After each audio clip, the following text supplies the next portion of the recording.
Hello, my biddies. Well, now we're working. Hello. Do you recognize me today? Yeah, I got a haircut. I told you I was getting it chopped. I got it chopped. Chop it chopped. This is my summer look. Then I let it grow until next year. And then I chop it again next year. That's the plan. Last time it was 2 years. Last time it was 2 years. Well, what do I know? There were things going on. There were things. I was sick a lot. Like a lot, a lot. It's cold in here. So how you been? So I went over to my son's, and his wife cut my hair, and my husband's hair too. We took them pizza. My husband gave them some money. She doesn't take the money, she puts it in the kid's account. She said if family gives her money for the haircuts, she just puts it in one the kid's savings account.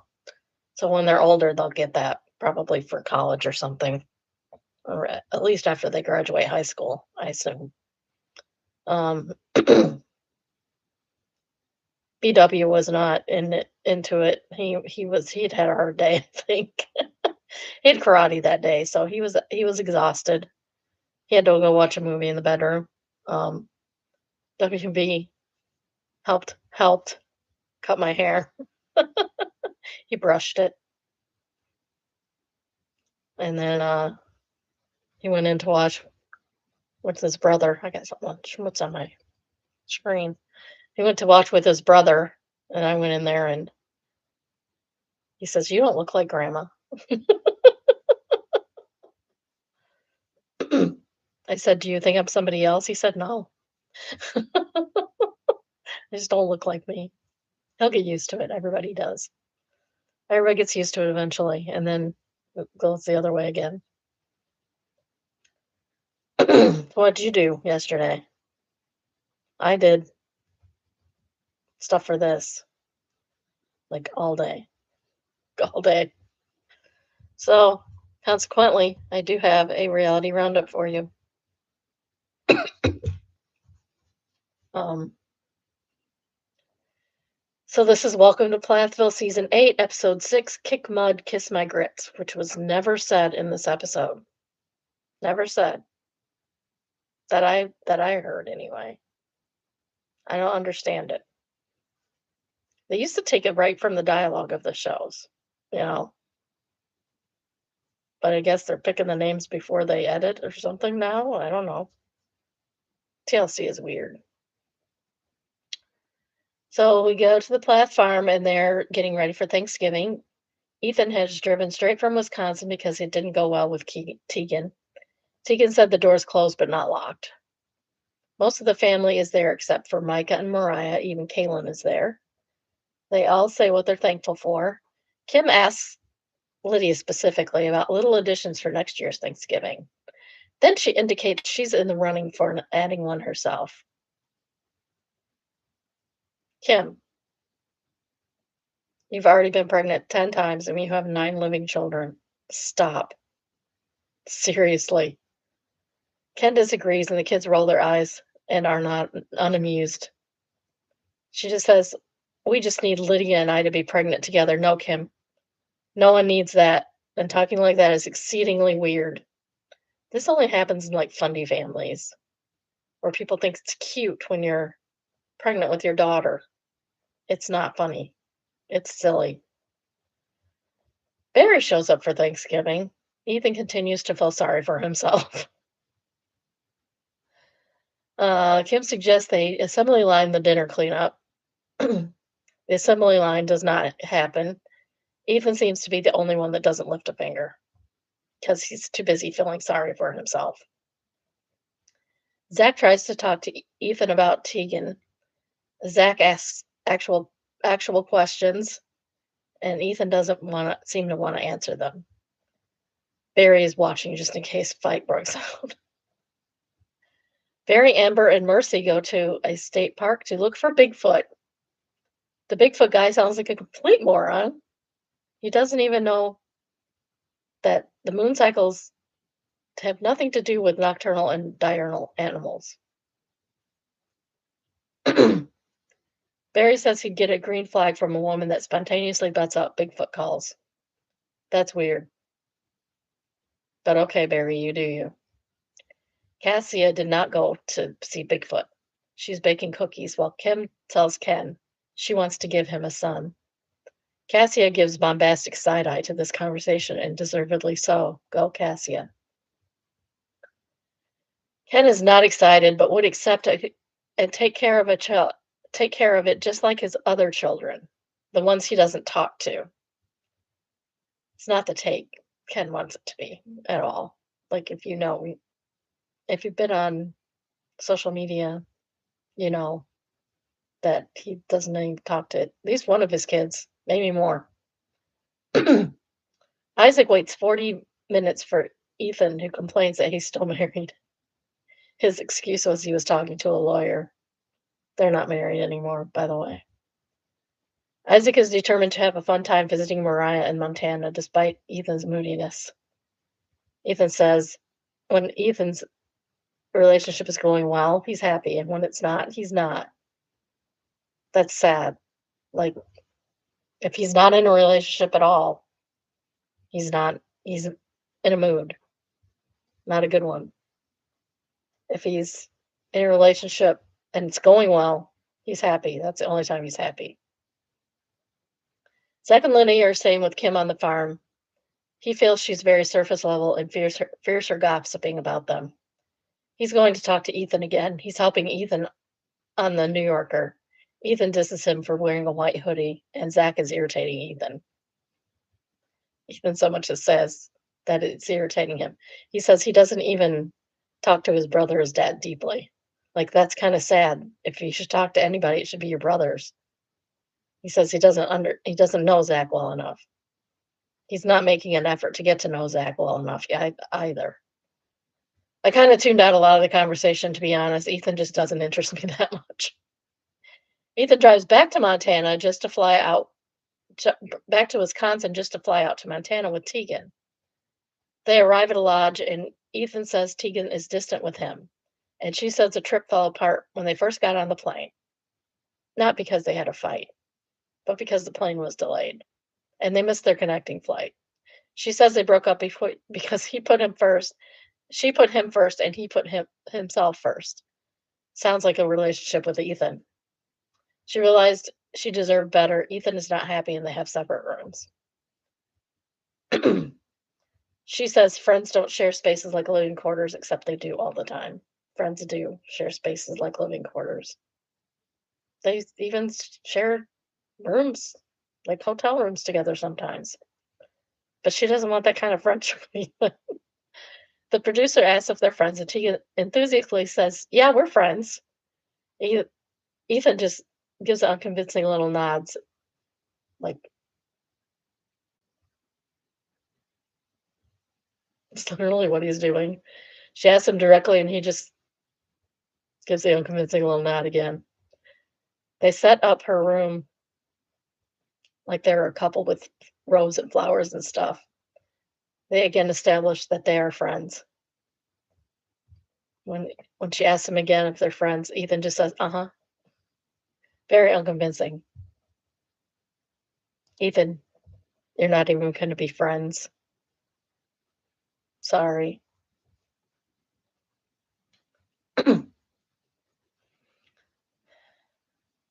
First up on Reddit Reads, we have, am I overreacting?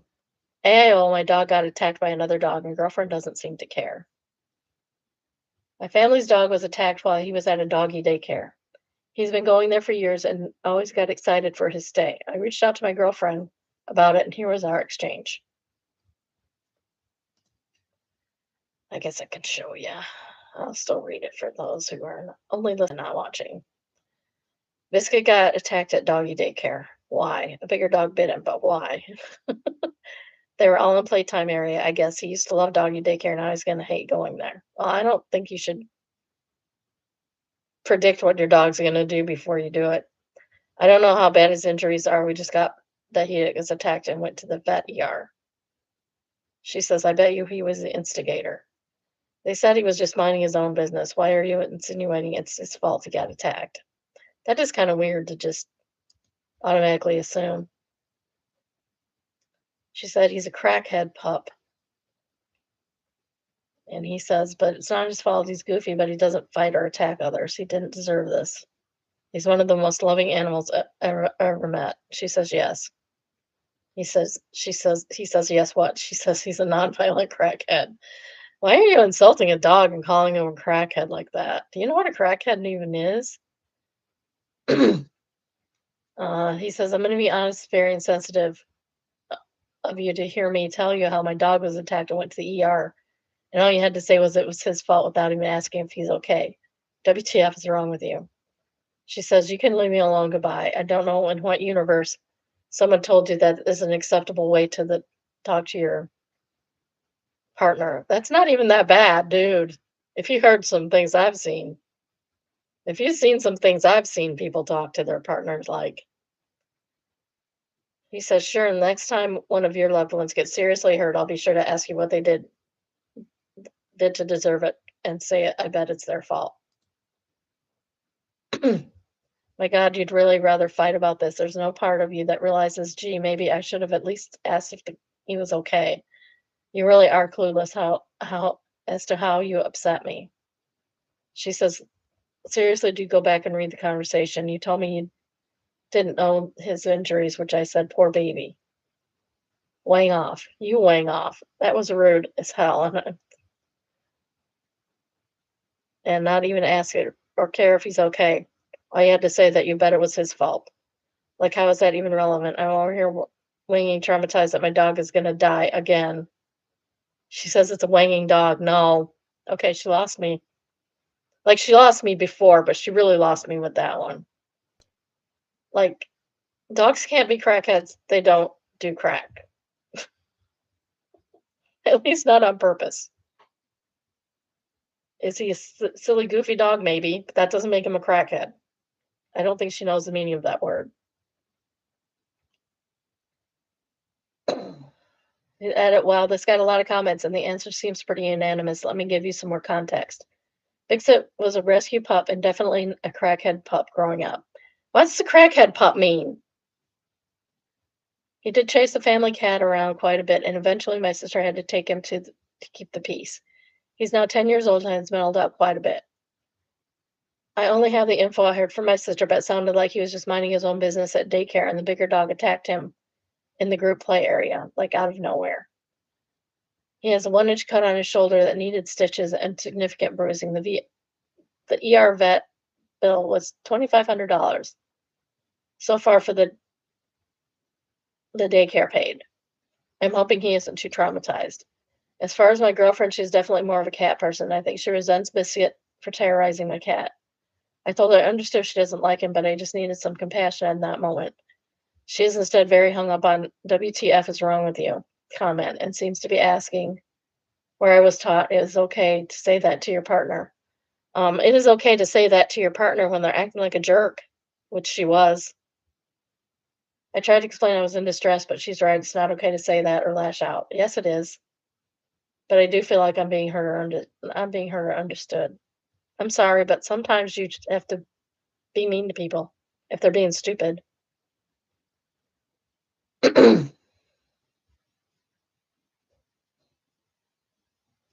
Her coming out with, in what universe someone told you it's acceptable way to talk to your partner after she was talking to you is wild. She sounds terrible, like she doesn't care about you at all. Why are you with her? Yeah. Jizu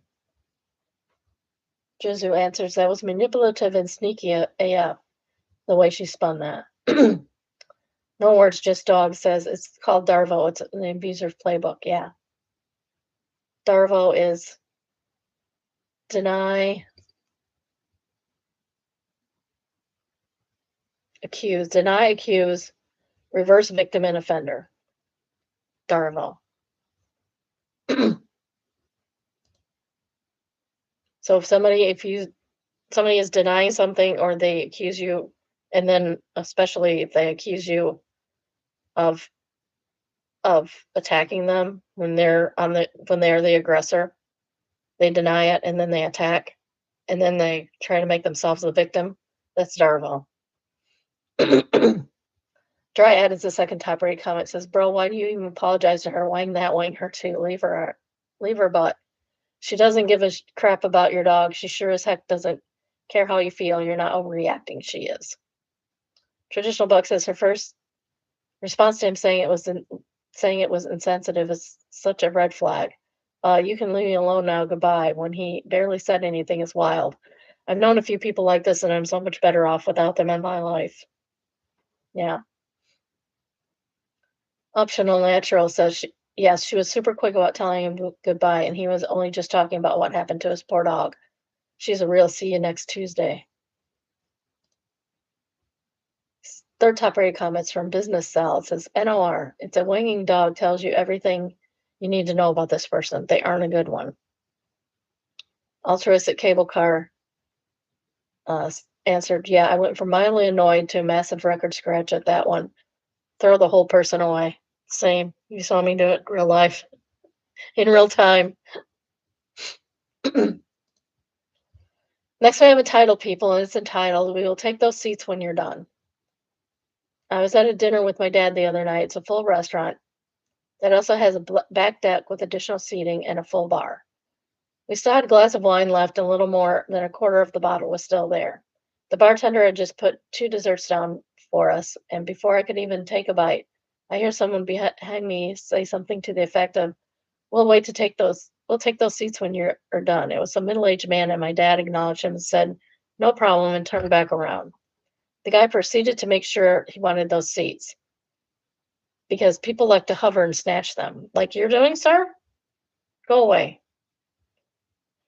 Saying this while he inches over my shoulder. My dad laughs and is telling him, no problem, we get it.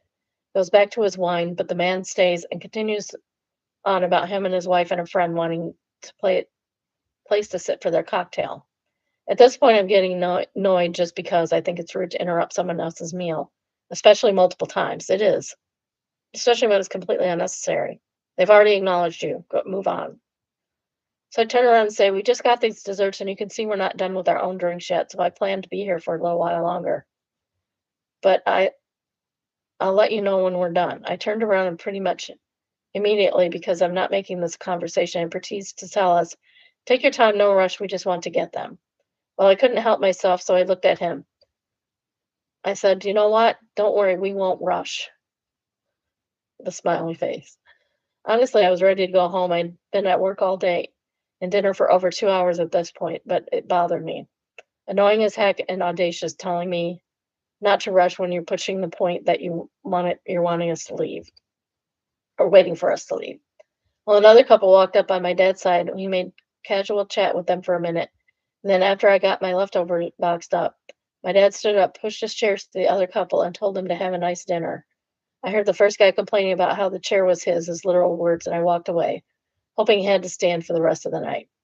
We were sitting at the bar, which is first come, first served seating, so the hostess was not involved. There were other tables available on the deck as well as a large bar inside that may have had seating as well. Edit 2, I enjoyed the wine down to the last sip. There were no rushing on my dessert. Wow, yeah, that's what I would do too, is make sure those people did not get my seat. There were other seats available. He could have gone. Go sit over there. There's a seat over there. Do you see it? You see that seat over there? You can go sit there. You don't need these seats. Plus, you're annoying. Plus, you're ticking me off. Don't tick people off when you're asking for a favor. It's not a good idea. Meme Joe says, guy goes on about him and his wife and his friend wanting a place to sit for their cocktails. It automatically caused me to replay along the lines of, and we just want a place to eat our food and drink our drinks without interruptions. You can back off our personal space now and let us get what we want. And then when we're finished, one of us will let you know so you can get what you want too. Or if you don't, then I'll make sure you don't get what you want because you're making sure I don't get what I want. Me Folly says, time to order a lovely after dinner coffee, maybe a cordial. Be sure to sit long enough that you are safe to drive because you did have wine after all. Exactly. Simple Park says, I had something like this happen at the gas pump. 10 pumps, 4 have option of diesel. and I was at one of the diesel pumps. I was not getting diesel. There was one person getting gas, and his big truck pulled up behind me while I was prepaying inside. As I pumped, the guy is staring me down. I'm thinking how rude it was. It did occur to me that he probably needed diesel, but again, there were three other pumps that pumped diesel, so I was not taking the only diesel pump. I decided I better clean my windshield. As I'm doing that, he told his window down. He probably rolled his window down. Why do we still say rolled when you don't roll them and down anymore? Why do we still say that? He rolled his window down to let me know he's waiting to get his diesel.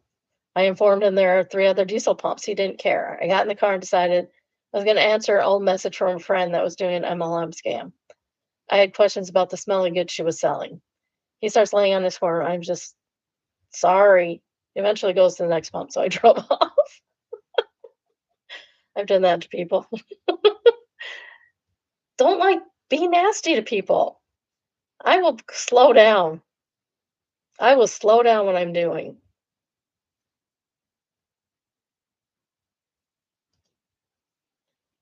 Okay, condition is a second typewriter comment, and she says, sometimes I take myself out to dinner. I encourage everyone to get comfortable being alone, doing things you typically wouldn't. It's very empowering when you can get to a point where you don't care if people are watching, wondering why you're alone. This particular instance, my husband was on a golf trip and I had to go run to the mall, so I stopped for dinner at a popular chain restaurant. It is always slammed at the bar area, and half a dozen high tops are first come, first serve.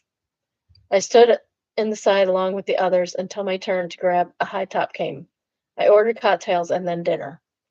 The restaurant continued to get busier with patrons waiting for first come table growing longer.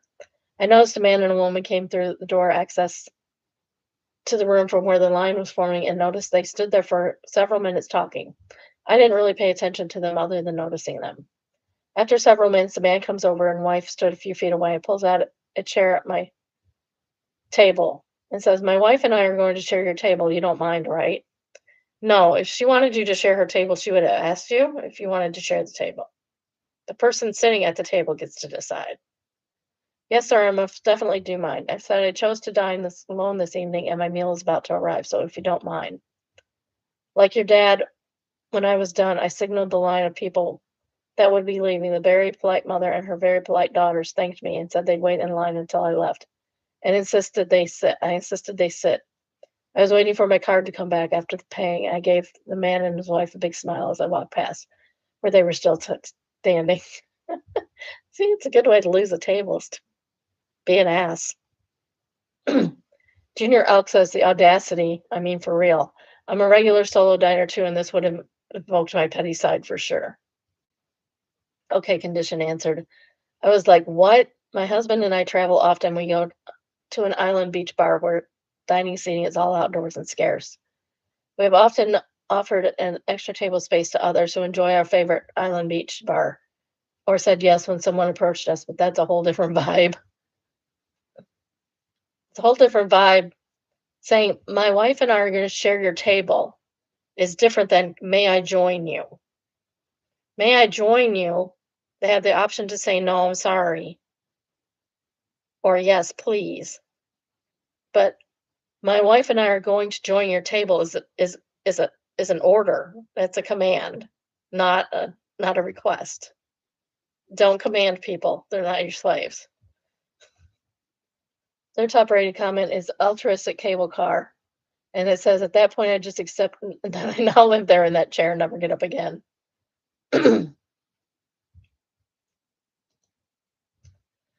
Next, I have Murdered by Words, and it is from Carolyn Lovett. On May 1st, Viviana S., aka Vivi, joined our family, and our hearts instantly exploded with love.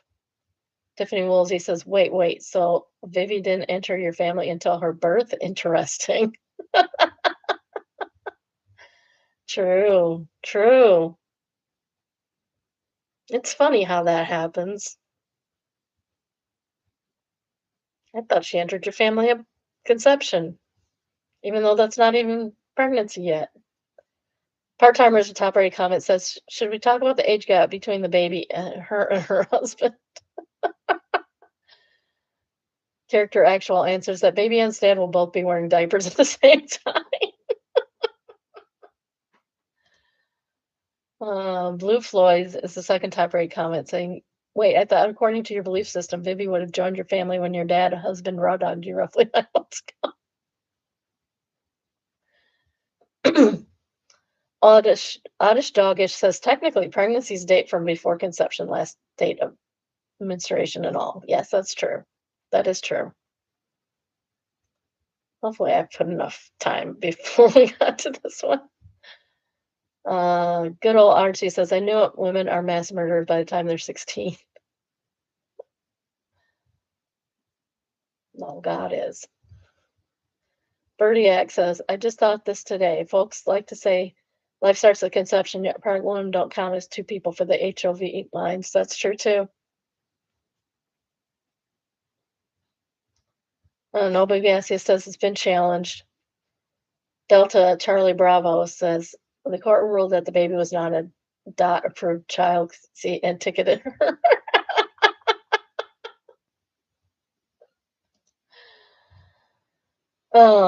Vactus Hot Springs Historic District. 1-star review from Alan in Watson, Louisiana.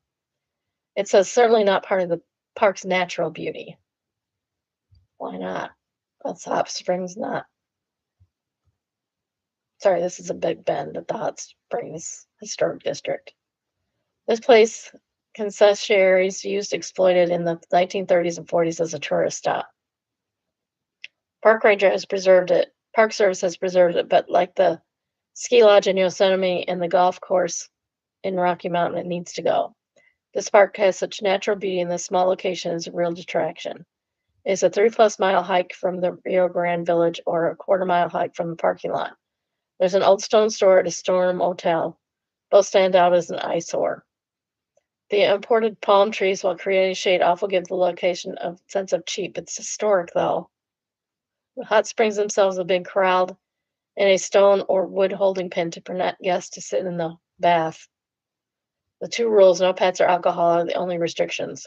Well, maybe there should be a dress code. Men in a jockstrap should not sit with teenagers. I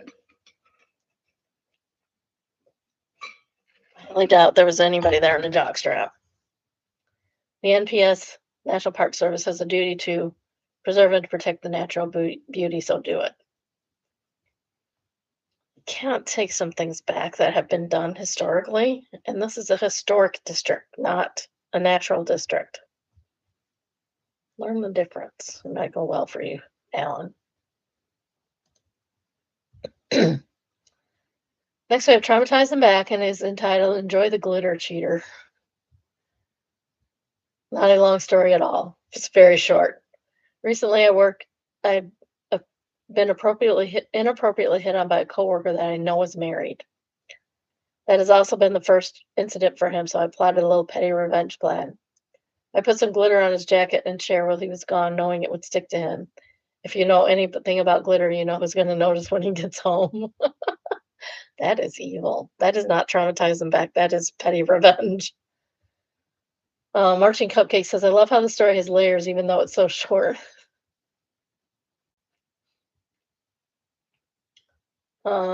She answers, it was surprisingly simple to come up with this. I thought about perfume, but glitter is annoying as hell on top. Okay, Mustard Man says the herpes of craft supplies. That's why it's so appropriate. I wonder if the glitter bomb is getting cleaned up at my old job. Girl Stiletto.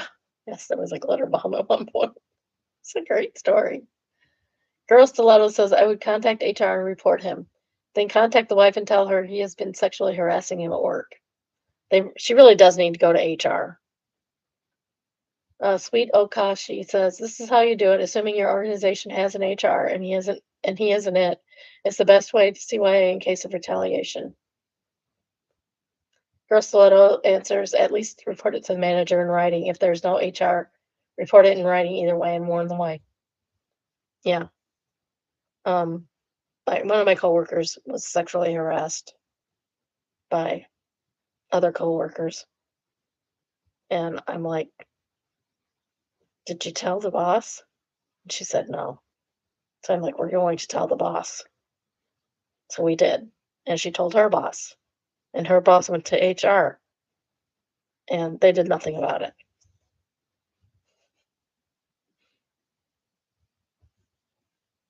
Because they're men. And they did nothing about it. 3 women, 2 men. Who did nothing about it? The men. And then said it was on her to say something to them directly instead of speaking to the other men that were harassing her in inappropriate ways, very inappropriate ways. Rainy Grave says glitter is the herpes of the craft world. Their temporary comment is from Pretty Blue Flower, LOL, evil. Next we have What Should I Do? And it's entitled, My Daughter Said I Ruined Her Childhood. Oh, this is an update. Okay. My daughter said I ruined her childhood. She is 18 next week, and she often jokes to her friend that I traumatized her entire childhood because I wouldn't buy her calico critters. Edit to add AKA Sylvian families as a kid. In my defense, she already collected Shopkins and Littlest Pet Shops. I thought those were pretty expensive enough. Anyway, because it's been an ongoing joke, I've decided to buy a lot of critters on eBay and dress them all in grad stuff. Here's my creation, and now my dilemma. Her grad party's next week, and I want to surprise her in some grand, hilarious way. But I'm creatively stumped. Do I just use them as decorations at the party, wrap up each one and unwrap all 50, put them on her cake? As long as this is a joke, it's pretty funny. Like, I can see our family doing something silly like this. They're so cute, though. That's so funny. I love it. This took a lot of effort and time, Mom. That's great. It's great. I love it. That's a good mom. So here's the update. I'm happy to report the Calico Critter display was a complete success on graduation day. We led her to find a little source of inspiration for her speech. It was one of the critters dressed up as her school mascot in valedictorian cords and stole. She took it with her and attached it to her lei for good luck. She didn't need the luck. Her speech was flawless and left no dry eyes in the stadium. The next day was her graduation party, since she was so excited about one little critter. I felt pretty safe giving them all to her friends, with her friends in tow. We set the display up on a wheeled cart and wheeled it out to her while she was posing for pictures. She laughed until her face hurt as she read the poem aloud to everyone. They were all posed in the bleachers, and each little critter had their own diploma. The diplomas each contained a tiny, warm hug message from one of her friends and her loved ones. She, of course, was at the podium giving her speech, and that was playing on my phone as we wheeled it out. Thank you all for the incredible ideas. Reddit wins this round of wholesome fun. What a memory for us all, and appreciate the hundreds of great responses. And this is in What Should I Do? Usually those are not this fun. I love it.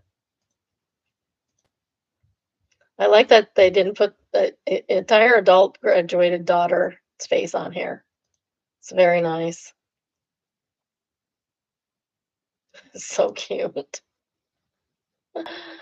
So cute. There's one that's just like her. It's so cute. It's adorable. Mom said no to calico critters, and you said it scarred you for life. So we made all the critters grads to finally make it right. Now every day, my tassel is here to watch and see as your childhood dreams ends with a valedictory degree. Sorry, this writing was really small.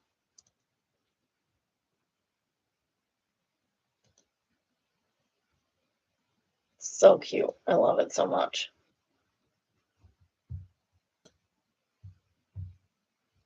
That would be a good make me smile too. That's awesome. That's awesome. I don't even have to read comments because it's super awesome. Next, we have malicious compliance, and it is entitled Spanish Airbase Tried to Enforce Ridiculous Rule, the Great Car Registration War. Used AI for translation as English is not my first language. This is a story from my time in the Air Force. We took part in an international exercise in Spain. For this, we deployed several aircraft around 200 personnel to Spanish Air Base. I myself was there ahead of the main contingent with a small advance party of about 15 men to prepare everything for their arrival. One of our tasks was to register roughly 50 rented vehicles at the base gate and bring them onto the base. To do this, the Spanish authorities introduced a rule that each of us could only register 5 vehicles in our name. So we drove the vehicles up to the gate, and then each of us gradually brought in 3 to 5 cars, including registering them in our names, which was noted on the vehicle's access pass. At first, this went smoothly, and we were able to hand over the vehicle's keys to the comrades arriving later. However, after 2 or 3 days, problems started. An official notice was issued stating that from now on, each person was only allowed to have 1 vehicle registered in their name. So we gathered additional people and drove to the gate to transfer the excess vehicles from one person to another. The whole process took about 2 hours, but eventually it was done. That arrangement lasted about a week. Suddenly, cars were trying to leave the base being turned back. The guards would no longer let them leave unless the person under whose name the car was registered and is actually sitting in the vehicle. When we sought talks with the local authorities, it explained that we assigned the vehicles according to the current operational needs and that it was impossible to comply with this new rule. However, we were dismissed rather smugly with the explanation that it was absolutely necessary. The vehicle could simply be re-registered from that point on. It felt much like deliberate harassment to me. But we still had a good old malicious compliance. We were instructed all soldiers that whenever time allowed, they should drive to the gate in pairs and have vehicles re-registered, either from a person who already had the car or had a car to someone without, or if both already had a registered vehicle, please swap them around. Within a very short time, the guard office was completely clogged up, and the official probably had to process around 50 vehicle registration changes a day.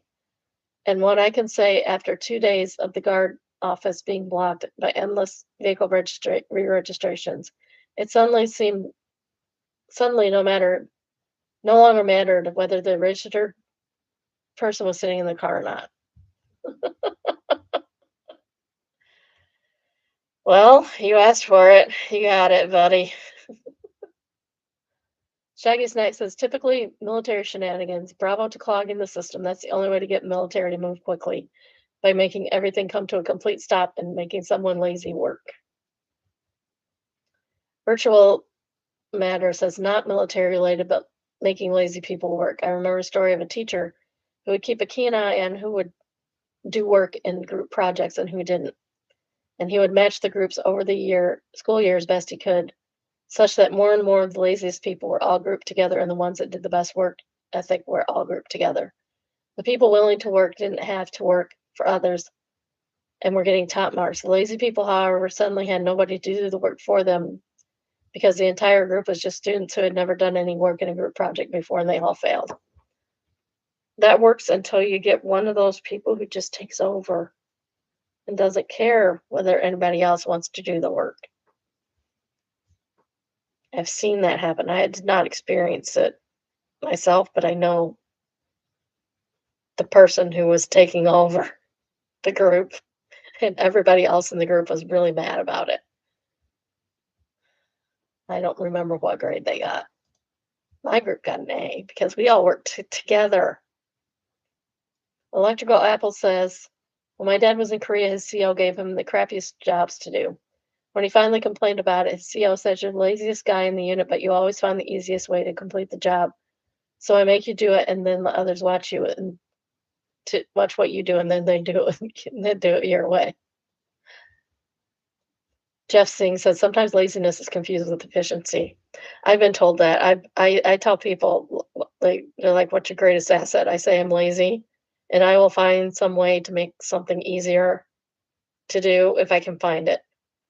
And one of my bosses says that's not lazy, that's efficient.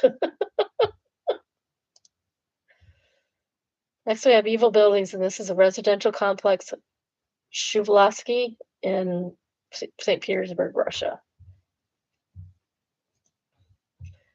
I don't know why it's Their buildings aren't evil. That's not that evil. It's just an apartment complex in the snow with storm.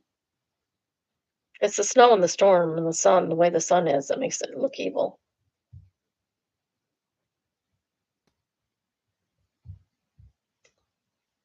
But it's Russia, so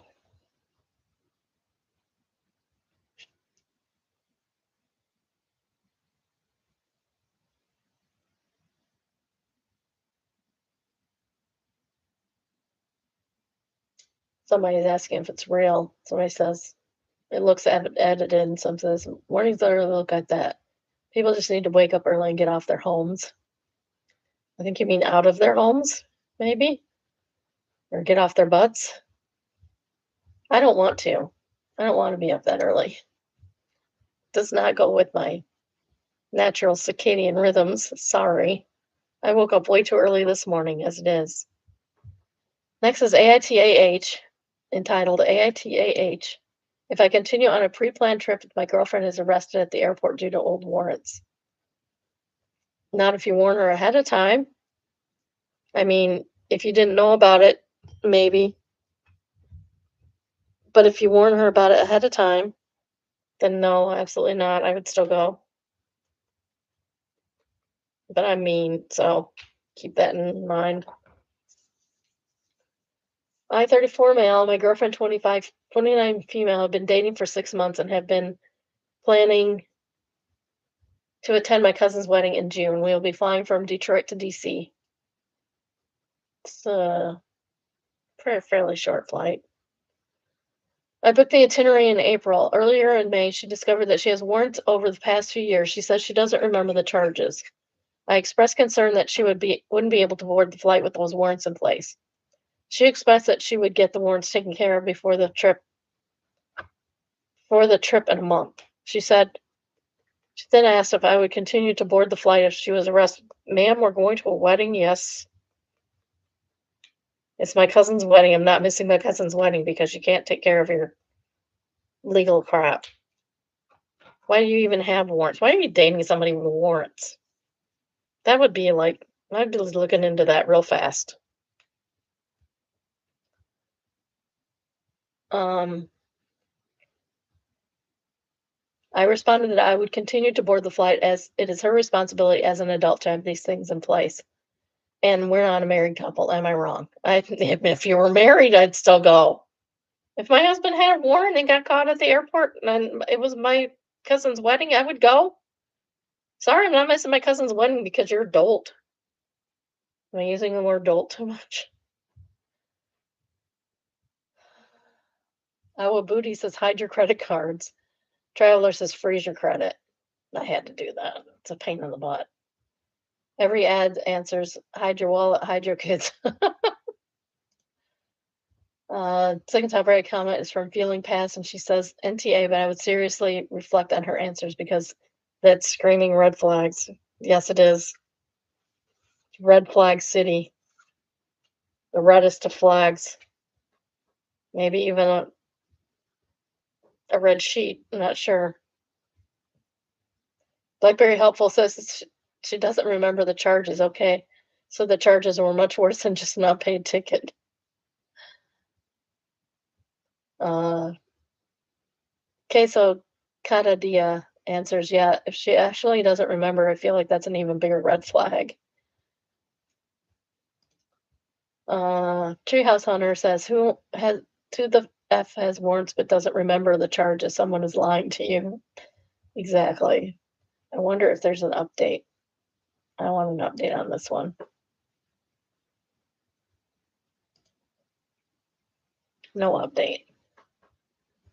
Oh, he's from the town where I used to live. It's very close to the Detroit airport. Like the planes fly over that city. That close. Like we lived there during 9/11, and like hadn't even realized how often the planes flew over our house until there were no planes. It was weird. It was really, really weird. Next, we have Neighbors from Hell, and it's entitled "I Finally Got the Evidence I Need." Oh, that's good. I have a crappy neighbor who thinks she runs our neighborhood building. and the neighborhood. She's awful and can only be described as drunk Karen. I've lived here for 6 months, and in that time, we've been relentlessly bullied by this woman. I've watched her bully two other tenants, both of whom are men in their 70s. We also discovered that she hates pit bulls. We have two. I mean, I get the not pit bull love. I'm not real fond of them. I think they cause more problems than they solve. I get that people love them, but they're my kids were have been bit by them. I know other kids that have been bit by them. Don't like them. Sorry. I don't hate them, but I don't like them. I suspect that she was using a signal blocker to disrupt our cameras. Originally, we only had a doorbell cam, but I put up a trail cam too, hoping that that would be unaffected by her blocker. Save my butt. But because I have two cameras with two different angles, I was able to obtain proof that she was disrupting my cameras. The doorbell camera showed her shining her flashlight at my camera. It cuts out and is inactive for 4 hours. The second angle shows it even more obviously, but with it going out for 6 hours. The same block of time, it took well over a month for me to get this footage because her blocker wasn't working correctly. Before this, I hadn't been able to get footage of her disabling them. I sent footage to my landlord and told him what she was doing was a federal offense and I was going to turn her in. That was 3 days ago. In that time, I've been able to obtain footage of her coming home from work tipsy. She's a bartender. She has to drive 30 minutes through mountains to get home. She manages to do it. The reason she didn't want me to have footage of her coming home was because I told her job she drinks and drives every night. Originally, they changed her to an earlier shift so she wouldn't be drunk when she left work. Now she's just tipsy. Should I turn her in for all of these felonies or just hope that she's finally learned her lesson? Okay, edited to add, I have submitted an anonymous report to the police department in the town she works in with videos of her both sober and tipsy so they could tell the difference. Hopefully they get her. Much development says Turner is not only a jerk to you, she's dangerous to everyone on the road. Exactly. Beneficial way is the second top rate comment, they say. But she hasn't learned a lesson, has she? She found an illegal way to hide her inebriation from the camera. In the process, she is interfering with a safety device that you own. I would turn that in immediately. And the third top rated comment is from Yak Certain. And they say, she's not the type of person to learn lessons easily. Turn her in. How would you feel if you didn't and she kills a family with children because of drunk driving? Or if she kills anyone? What makes a family with children any more special than anyone else? She's very far from learning her lessons. Turn her in. Imagine how much hell she's going to unleash on you if you don't. My hair is like a mess. I don't know what to do with it. There we go. OP says you're absolutely correct. Next we have Found Satan, and it is entitled Changing Every Compliment to Fat. Some kind of video.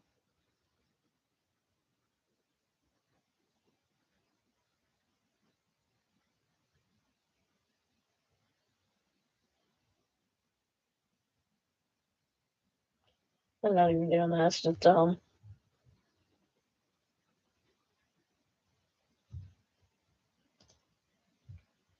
Next, we have Petty Revenge. It's entitled Live on a Corner, People Don't Stop at Stop Sign. I recognize this is incredibly dumb petty revenge, but anytime I'm turning right from the corner, it's a T intersection towards my house. I full stop at the stop sign, like you're supposed to do, but I get why people do a rolling stop. Then I keep my turn signal on because my driveway is less than 30 feet from the stop sign. I always back in because it's a nightmare to get out in the morning otherwise. Tonight I'm getting home from the grocery store. Someone is behind me. I know what's about to happen, but I do it anyway. I stop turning, keep my turn signal on, and since there's nobody the opposite way, I swing wide and start to back into my driveway. The person behind me decided not to stop, and the stop sign had to slam on their brakes to avoid hitting me. I back in, their passenger makes eye contact with me and is swearing from their seat at me. I can't hear, but it's incredibly obvious he's swearing. Dude, it's not my fault you decided not to follow traffic law that literally would have prevented you from being behind me while I was trying to get in my driveway. Minflix says, playing chicken in reverse.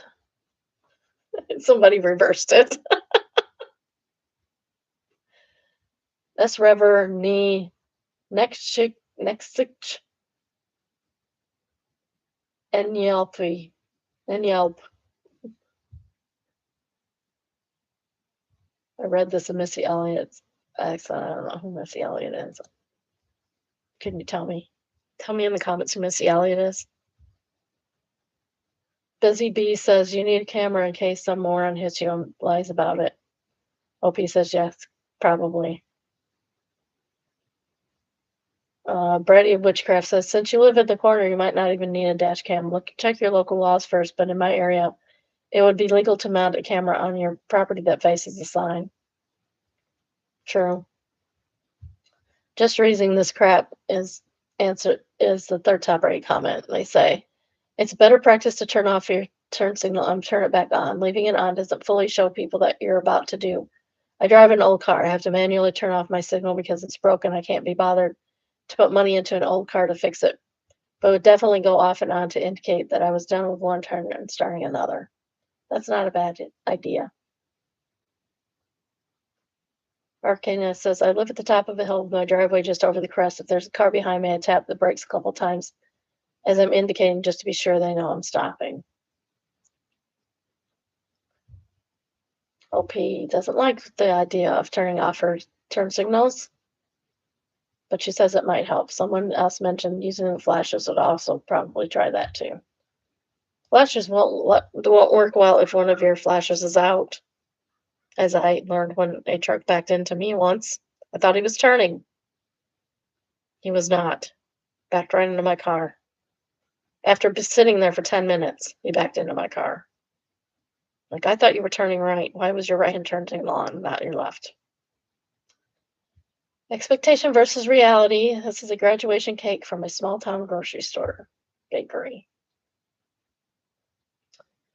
A cake that I hope to get from the grocery store plus the Nebraska logo I asked for. Claimed they couldn't do the logo. But this is a cake similar to the cake they were asking for. That black frosting gonna turn your poop green, just saying. It's a known problem. That's the Nebraska logo she wanted. Oh my, that's a definite fail. Costco could do better. Costco would do better. That's terrible. Migrant workers is unacceptable.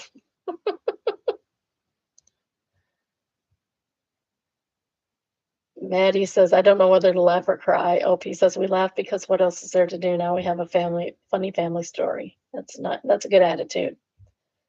Helga Twerpnot says, that's funny as heck, but you have to understand a small town grocery store just handing over the cake decorating tools to whoever happens to be working. I worked evenings in the deli for a while back in the day. Manager got me to decorate last minute cakes since the bakery was already closed. Good Lord, that would have been a cake fail masterpiece. Yeah, but if you ordered ahead of time, that shouldn't be an issue. She says a 16-year-old handed it to her and she thinks he was the one that did it. If you haven't already, please like, subscribe, turn on your notifications, tell all your friends, tell all your family, tell all your enemies, tell the guy who backs into you in the road.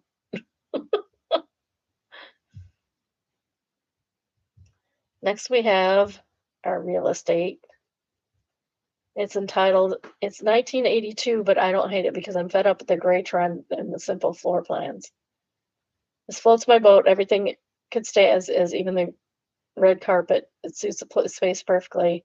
I love the uniqueness. 7 acres of amazing outdoors. That sounds awesome. Even the dread spiral staircase, because there's stairs upstairs as well. I wonder about the two levels on the tower rooms. They're not sure which pictures are showing them. Another question is an internal glass window above the master bed. What's there and what's behind it? Okay. Here we go. This is in Rockville, Maryland, built in 1983. It's on 6.6 3/4 acres. It looks pretty cool. Or is it an evil building? I don't know. I like that. That's nice. Cursor over there. There we go. That is really neat, actually. The cantilever upstairs tower thingy is wild. That is wild. Oh my. Yeah, I'd change the carpet for sure. Spiral staircase is a. My sister has a spiral staircase in her house. It's a. Her house wasn't supposed to have a staircase at all, so wasn't built for that. I would. That's a lot of wood. I mean, I don't mind wood, but I don't like it with that carpet. It makes it all look red. I don't think it's all red. The floor does not match the cabinets at all. The floor looks new. They didn't redo the cabinets. I would redo the cabinets for sure. The floor is fine. Interesting built-in little thing there. That could be nice for plants. It'll also be very warm. It's in Maryland. I don't know if I'd want to that in Maryland. It seems like it would be warmy. I mean, my house gets warm and it doesn't have nearly that much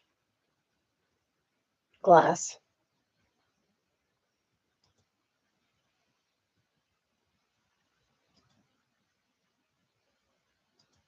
It is nice though. It's pretty.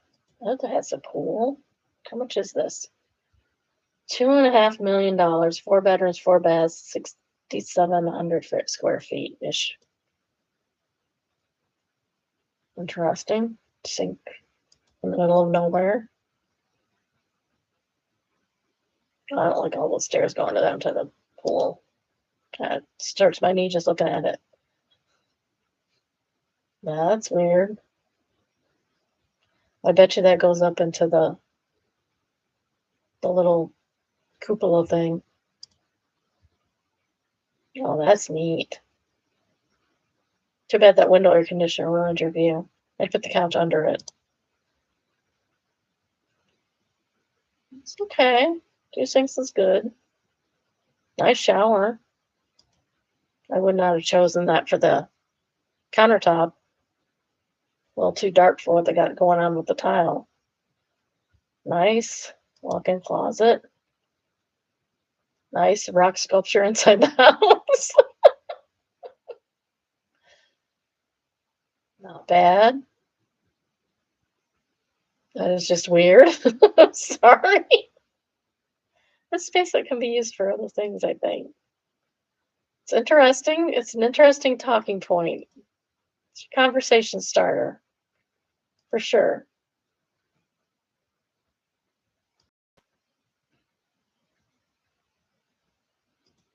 Bedroom with a bath. Bedroom doesn't have a bed in it. I like the window seat thingy.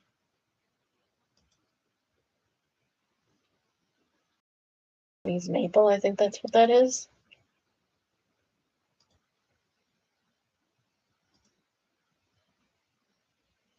Too much. Is that bamboo? It has a bamboo forest. That's kind of neat. A little too much shade for the pool. Pools need to be in bright sunlight, otherwise they get too cold. Well, it sure looks like a bamboo forest. Bamboo will take over, by the way, if it's the wrong kind of bamboo. There's a bamboo that doesn't take over, and then there's a bamboo that only takes over.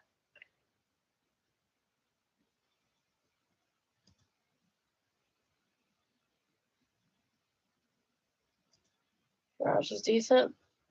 Laundry room looks normal. So, yeah, the staircase is in the foyer. You have living room one side, dining room on the other. You also have a breakfast area, a family room. Kitchen is off the breakfast area. And an office. This is the atrium area. It's the primary bedroom. That has a sunroom in it.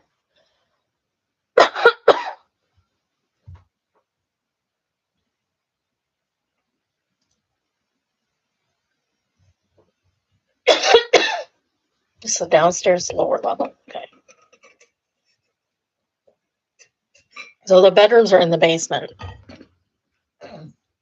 along with a rec room, a study, and the atrium with the rocks are in the rec room.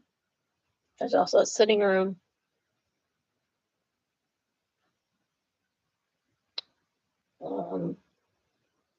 Two of the bedroom, 2 and 3 have a Jack and Jill bathroom, and the other bedroom has its own bath. It's kind of nice.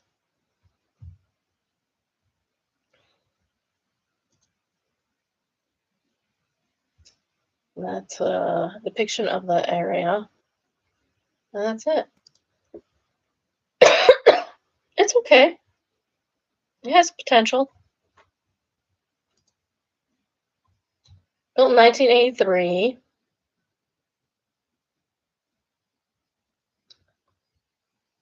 7 acres in the coveted Mazza Woods enclave of Potomac. Plenty of packed land to see, I think.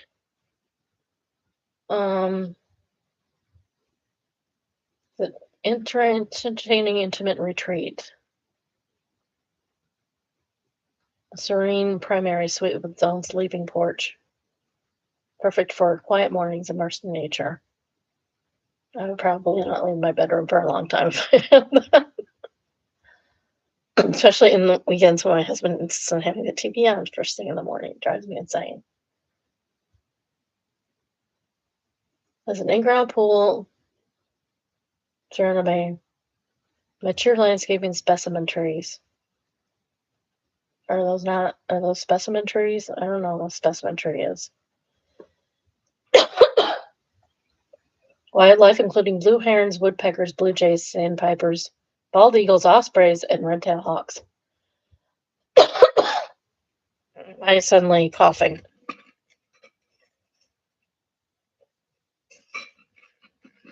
I did not take my allergy pill this morning. That's probably why.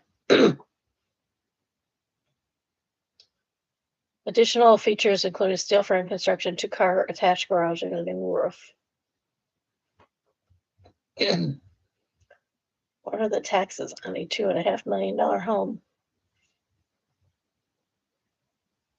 $17,531. It's too much. Too much for my blood. Was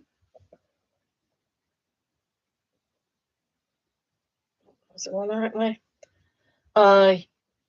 You pees me off, says. It's so weird, I love it.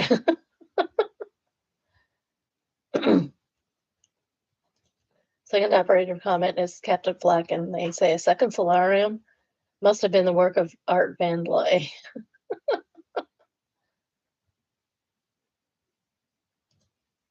And Mind Weirds has a third operator comment, and they say, I love all the natural wood. There's a lot of it, but it's not overdone. I agree. Coupled with lots of natural light and stone, I can see why many people love it. Beekeeper Dan says everything except the red carpet is great. The red carpet gotta go. Ma'am, this is not a awards show. You do not need red carpet. Next is Am I the Jerk, and is entitled AITJ for threatening to quit my job because I'm basically doing everything for less than half what my boss makes. I'm an assistant at a pretty well-known company, and I put in 10 to 12-hour days. My title is assistant, but honestly, I'm running the department. I handle about 90% of the daily tasks, client interactions, scheduling reports, deadlines, you name it. My boss, who's a guy in his late 30s, just shows up for the big meetings and takes all the credit and rubber stamps things I've already prepared and worked on late into the night. He gets a pretty good salary, full benefits, bonuses, a company car allowance, the whole package. Meanwhile, I'm severely underpaid, and it just doesn't feel right. After taxes, I take home less than half of what he does, maybe around 40% of his take-home pay. I get basic health insurance and absolutely no perks. There's no bonus structure. I don't get overtime pay, even though I regularly work 10 to 12 hours. Stop working overtime then. If you don't get overtime pay, stop working overtime. Work your wage. Weekends when things get hectic. I've been here for almost 2 years. I've asked for a raise twice, and both times I was told the budget is tight or that they'd revisit in 6 months. Nothing ever changes. You've been there for 2 years and you haven't gotten a raise. Get a new job. Seriously. Last week during our review, I laid out everything I do, presented the numbers, and politely pointed out how ridiculous the pay disparity is given the workload I carry. My boss got defensive and called me entry level, and he said he's earned his compensation over time. Yeah, she's been there for 2 years and hasn't gotten any extra compensation, sir. If Ellie Lawson says, "This is how the company values me, then I'm going to have to start looking for something else. I can't keep doing senior level job on an assistant salary." He told me I was being dramatic and unprofessional for threatening to quit. Now a couple of coworkers who don't have anywhere near my workload are saying I've crossed the line, threatening to leave. Makes me seem entitled, especially since the company is popular and many people would jump at the chance to have their name on their resume. Well, she has her name on the resume, so yeah, TJ. Icy Okra says, update that resume and don't expect a reference. People don't give references anyway. They just confirm that you worked there. That's usually how these big company works. Lunchables business says, yeah, and start working 8 hours a day and taking all your breaks. Exactly. Jacqueline's mom says, yep, give the energy they're paying for. Another way of saying work your wage.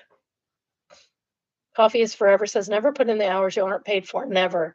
That's when you start doing second person job and companies take advantage of you. Work your 9 to 5 and take your breaks and leave. Next time, just say, make your case and ask for a raise. Don't highlight what your boss makes and the discrepancy.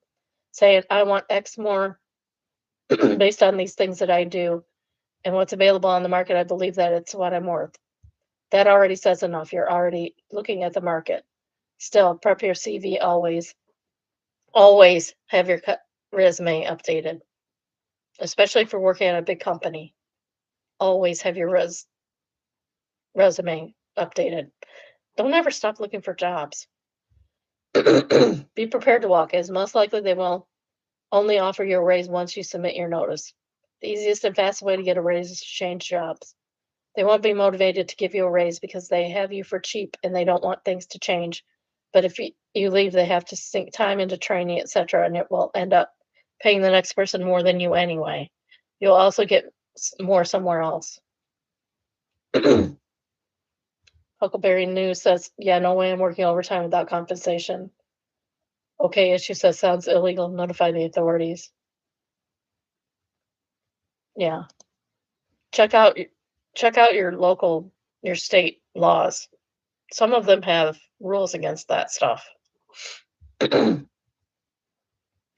Overrice is the second type rate comment, and they say, start putting all the effort into job search. Stop staying late. If you don't have time in an 8-hour day, don't do it. You put yourself in your job first, search first, then you get another job and leave. Beginning Potato says, also don't do the assist. Also only do the assistant role. Grand answers. Not the jerk. Executive secretary, other job role you might qualify for as well. If they pay higher, up jump to them. You need to leave this boss. You need a work environment where they're acknowledging the team as a team effort, a more positive team presenting, and not only one man makes all the effort and burns down his own bridges. I take all the credit when it was my team. And that boss gets negative reviews by his subordinates, teammates. The boss should not be a leader in a boss position. Exactly. Me. And who made the slide? Him.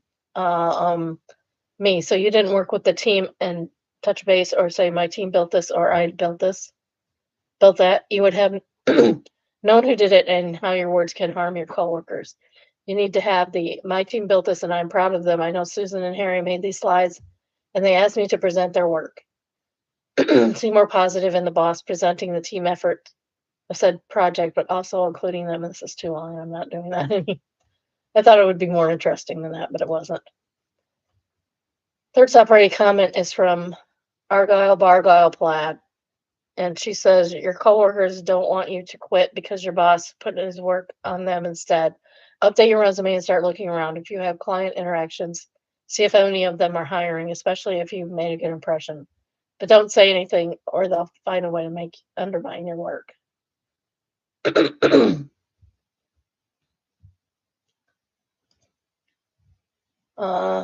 Next, we have sides of the story, and it says why not. This looks like a joke. I think it's a joke. It says all visitors from New Jersey must explain why. Limited exceptions.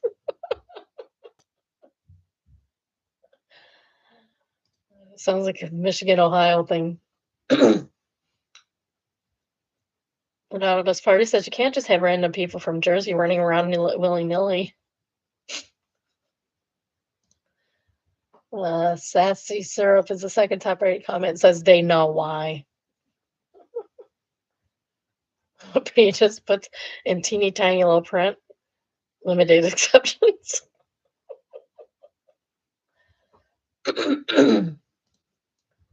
Beautiful girl says, I could be stupid, but it's probably New Jersey notorious for having least protection on its IDs, leading to more New Jersey fake IDs. I think they're trying to get kids with Jersey fakes to expose themselves. Limited exceptions, probably people who look over 30.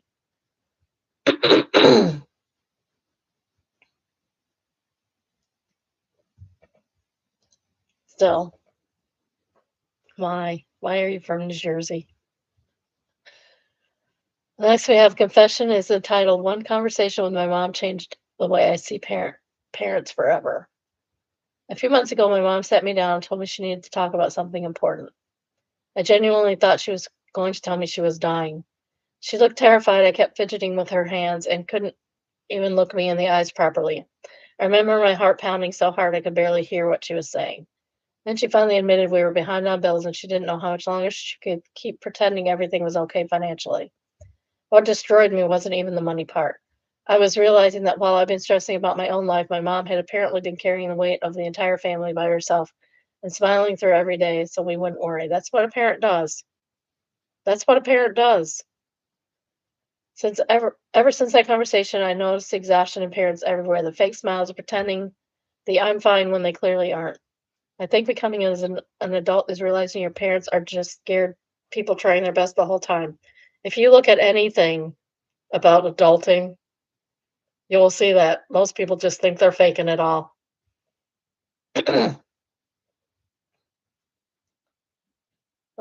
Radiance Fable says parents are scared people pretending to be kind. Exactly. Infantile Jacobite says that's the most brutal, beautiful realization, isn't it? Second top rated comment is from Orion Charm. I'm gonna guess it's Orion and not Orion. I see that and I see Orion because of Lake Orion, which is near my house in Michigan. But it's Orion. Orion Charm says you start to see them as people, not just parents, and that changes everything. Smiles and Regret says I was dumb and immature when my mom passed away. It wasn't until years later that I started doing all the adult things that I put myself in my mom's shoes and realized everything she was doing, raising two kids on her own. It hit me like a ton of bricks because I couldn't hug her and tell her how much I appreciated her. Pom Pom says, I'm proud of her for bringing you in on her struggle. It's an important lesson for you, empathy, maturity, and love. Yes. Honestly, more parents should do this before they typically do, before things get so dire. This interesting AF. It says Alan Wake 2 has the most detailed, accurate, realistic curly hair I've ever seen in a video game. I thought this was a real picture, to be honest. It's very real looking. It's extremely real looking. I love it. Didn't even know that was a video game. Crypto Trooper is a top rated comment, says, I thought that was real. LP says, I captured this on a PS5. Pretty crazy. That is wild. Missy Marie says, kind of crazy. The hair looks more real than the clothing. I thought was real at first glance, too.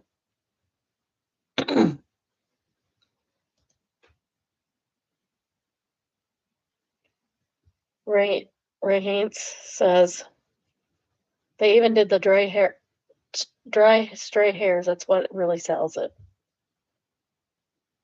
And the irregular curls tucked in and out. Yeah. Berdance says, wow, I thought this was a real photo at first. I did too. Girl, same. Desiree Time says, some of the most beautiful hair I've ever seen curly like that is so gorgeous. That's pretty neat. Yeah, I'm leaning forward a lot today. The eyes aren't focusing right. Next is, am I the a-hole, AITA, for choosing to drive 45 plus minutes at 3 a.m. instead of following my dad's separate room rules?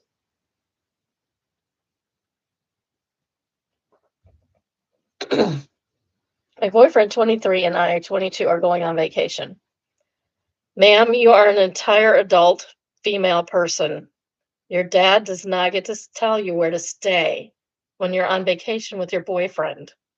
Just saying. Our flight is at 6 a.m. and we have to be there at 3 a.m.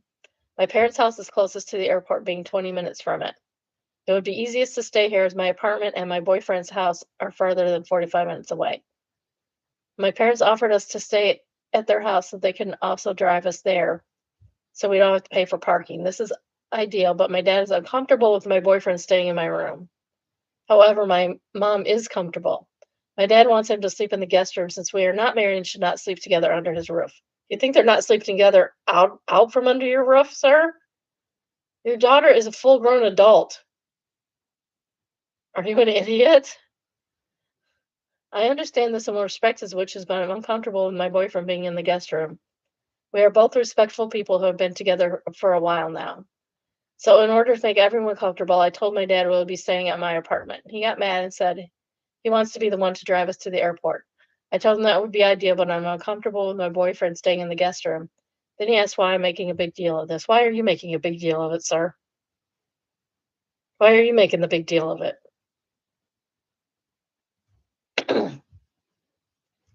I have an amazing relationship with my dad, and I hate to argue about this. He's literally my hero. I respect the hell out of him, and I'm wondering if I'm at fault here. No. For clarity, my boyfriend does not know about this at all. He's the first man I've ever asked to stay over, as I have respected my dad's wishes until now. I'm now asking due to the convenience time we have been spent together. He's my first serious boyfriend.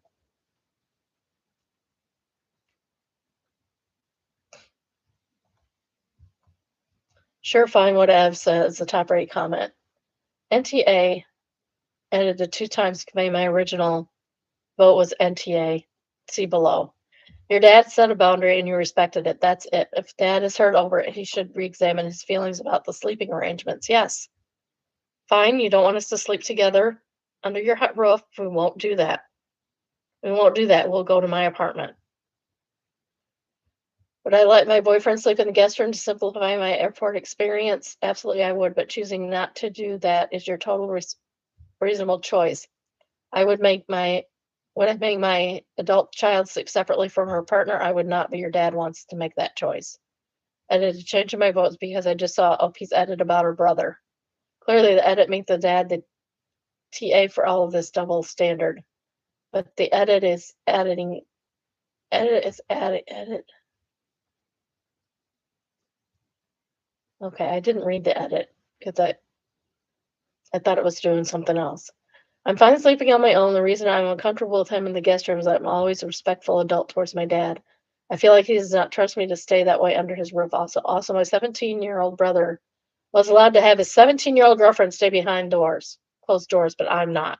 No, that's a double standard. Okay, dad's completely the a-hole here. It's okay for your son, but not your grown-ass daughter? Give me a break.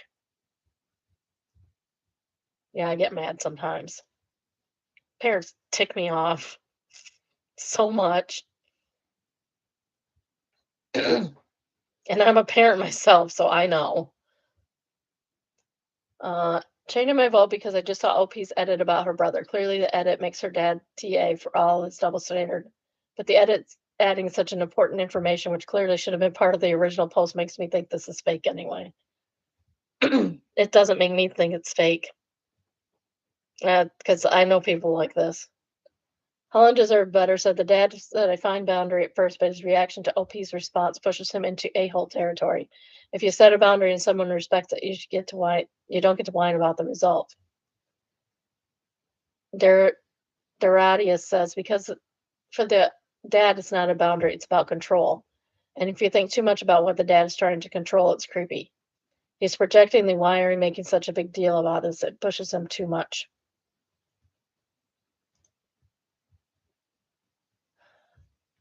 Tio Tapiato says, NTA, Dad, I don't want to break your rules, but I'm going to be sleeping in the same bed as my BF all through for the vacation. I'm an adult who can make their own choices. If you're uncomfortable with that, it's fine.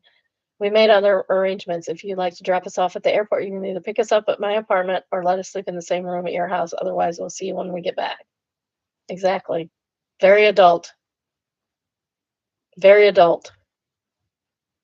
There's a deleted comment. It says, competitive movie says you can park at your dad's place and he drives and picks you up, and you just can't drive home after that. You get to sleep in the room with your boyfriend, and your dad can pick you up from the airport.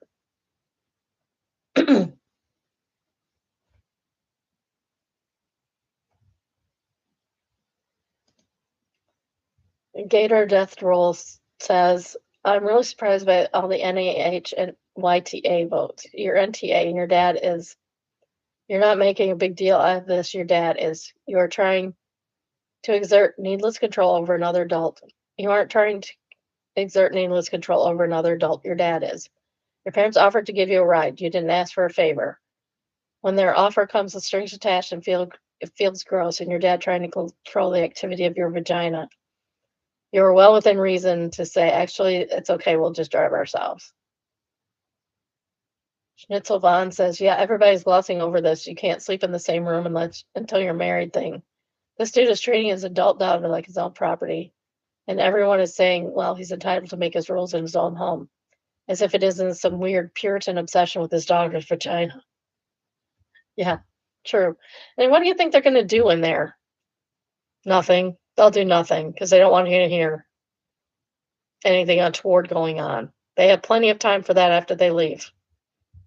What do you think they're going to be doing after they leave? What do you think they've been doing? Probably for a while now. Probably most of the time they've been seeing each other, if not the entire time. Next, we have Overheard and is entitled Hand Job Competition. Sitting in a booth at my local pizzeria, group of teenagers talking about Grace. Yes, they are theater kids. Girl. But what I don't get is the hand job. The girl too. I know, right? Like is there a hand job competition table? What else could it be? I walk over. Hand jive. It's hand jive competition. I love it. Hand jive. Hand jive? I'm not good at it. I'm not good at dancing in general.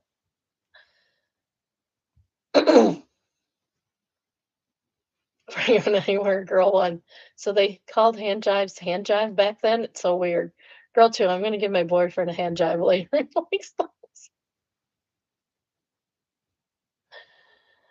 Flip Summer says in a year from now, hand jive will be the next 6-7 craze. Best correction ever, says Taz Lover, the second top rated comment. Bad Breath Unlimited says, yikes, but just imagine if all it was this competition, and then what would be the criteria and rules at the end of every round? The place would have to be sanitized and would be strictly held at closed doors with no live feed. It would be running commentary. What would the running commentary be like? Oh. Jack Bolt's girl says, my daughter got in the car one day after school and said they learned how to do a hand job during the drama. And it was very hard not to laugh. Since I volunteered to school for years, I was close to many of the teachers, including the drama teacher, who still had a thick Georgia accent. We both had a good laugh over it the next morning when you discovered that mine wasn't the only child that told their parents what they learned.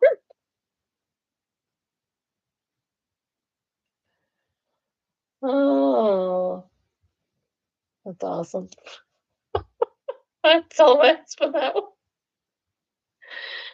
Laugh. Next, I have True Off My Chest, and it's entitled, My Negligence Nearly Killed My Son, and My Wife Still Has No Idea. Throw away because I honestly feel sick writing this. A few years ago, my wife and I took our son to Hong Kong for a holiday. He was 7 at the time and he has pretty bad asthma. He always carried a rescue inhaler with him. The inhalers have those little counters on top that show how many puffs are left. Right before the trip, his current inhaler hit 0. My wife bought a new one and left it on the kitchen counter. She told me to pack it while I was sorting out our son's bag. I remember grabbing an inhaler off the counter and throwing it in the backpack without really paying attention. We spent a few days in mainland Hong Kong and then took a ferry out to one of the islands for the day. The air quality was awful and humid as hell. We were walking around, my son started wheezing and then had a proper asthma attack. I opened the backpack to get the inhaler and instantly realized what I'd done. I'd packed the old one. I remember seeing the little 0 on top and feeling my stomach completely drop out. I genuinely thought at that moment I might have killed my kid because I didn't do one proper thing. My wife was freaking out. My son could barely breathe. I just handed it to him without saying anything because what else was I supposed to do? I don't know, call the authorities? Ask if somebody else has an inhaler? So many things you could do? I took a couple of puffs and it actually worked, but I don't know if there's still a tiny bit left in or if it just calmed him down enough to slow his breathing, but he stabilized enough to get him back to the ferry. The entire trip back, I felt like I was going to throw up. All I could think of is things got worse out there on the water. It would have been my fault. We took him to the hospital as soon as we got back to the mainland. He ended up being completely fine. I made sure we got another inhaler immediately while we were there. My wife still has no idea that she thinks I packed the new one and that everything worked out the way it was supposed to. I still think about that time, especially whenever I see one of those inhaler counters near empty. I told literally no one. I felt it was time to confess, at least to someone. M Believer says, even if the counter says 0, there's usually still a puff or two. Yes, that's true. Thank goodness. I can understand your guilt, but try not to wallow in it too much. That's easy to say and hard to do. It was a careless mistake and unintentional. Yes, this was entirely unintentional. Somebody shouldn't have left the empty one near the full one. That one should have been thrown out as soon as it was empty. Luckily, it wasn't quite empty. And don't tell your wife ever, just giving her ammo if you have a fight in the future. Only way to move forward is to act like an asthma attack could happen at any moment. So you always keep a spare inhaler on you at all times. The adult caregiver he is with, make sure your son has his own. Molly Force is the second time rated comment, and they say, it's okay, you're still alive and everything is okay. I wish you the best for many happy times with your wife and son. Calico Cart says, hey guy, hey, guy with asthma here, not as severe, but if it was on Trina, I almost died once. At least my inhalers have many more puffs after the 120 counter. Of course, throw them away after that, but I'm very confident there's quite more product in inhalers, even when you throw them away. If you think about it, it makes sense because it's difficult that every puff has the exact dose, and if I was in the company, I would rather put 10% more of the product in to make sure it doesn't finish before 0 than having to hope this never happens.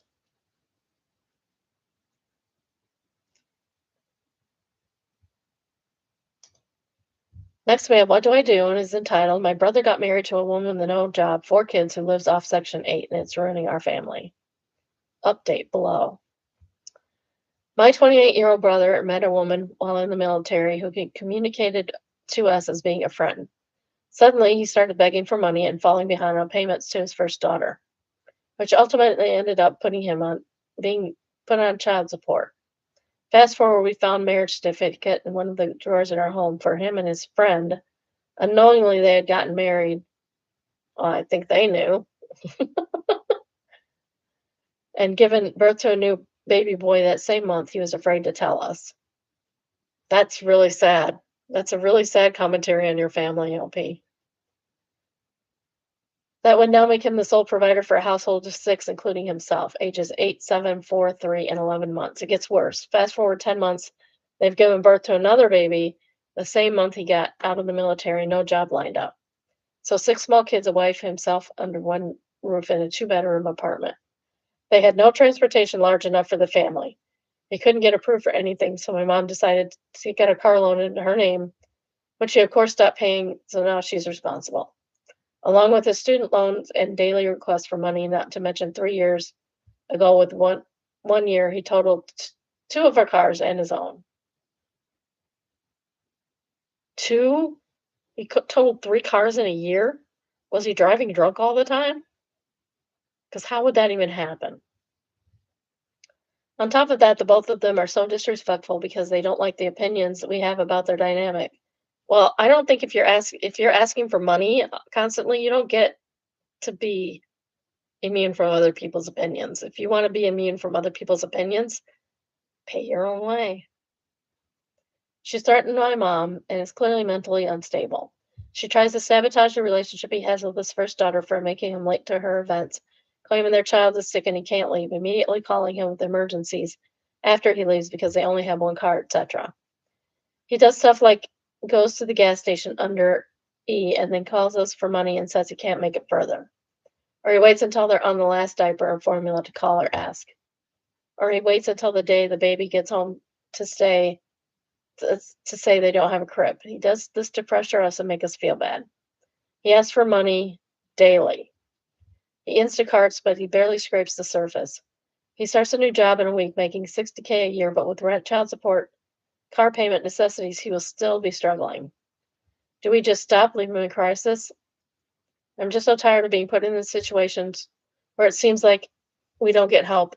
Everyone will go hungry. Update, update.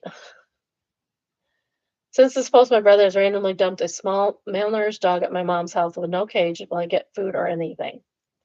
Because they couldn't afford to feed it. Like idiots, they accepted this dog from a family member a few months ago, knowing they couldn't even feed themselves. Next thing, his car that my mom covers the note on started having issues, probably from riding too long with no oil. So now there's a $300 bill that needs to be paid. He works an hour away from home. So my mom had to take him at 4 p.m. to get him picked up at 1 a.m. this morning and drive all the way back. When he got back in the car, he asked her if she paid for the car. She said no. He rages at her and goes on a rant about how he deserves the help because he works hard, completely ignoring the dumpster fire of a life he decided to build. I can't get through to my mom. It's so frustrating watching her be a doormat. I know she will be paying on credit because he won't have work transportation, and she feels she will be responsible for taking him because she can't just say no, and that's the only reason I helped for the last few years. I feel like I'll be cutting them both off soon for my mental health. As their responsible, successful sibling, it just feels so effed up watching him be handed everything and spoiled rotten. She says I get full inheritance, etc., but really I don't care about that. I would just like be nice to see my mom stand up for herself and be happy. Spare shirt, his top rated comment, she says, your family needs to stop trying to clean up the messes he's making. You, the family, is specifically not specifically you, are enabling him. Yes. Should have learned this lesson before he married somebody with a bunch of kids.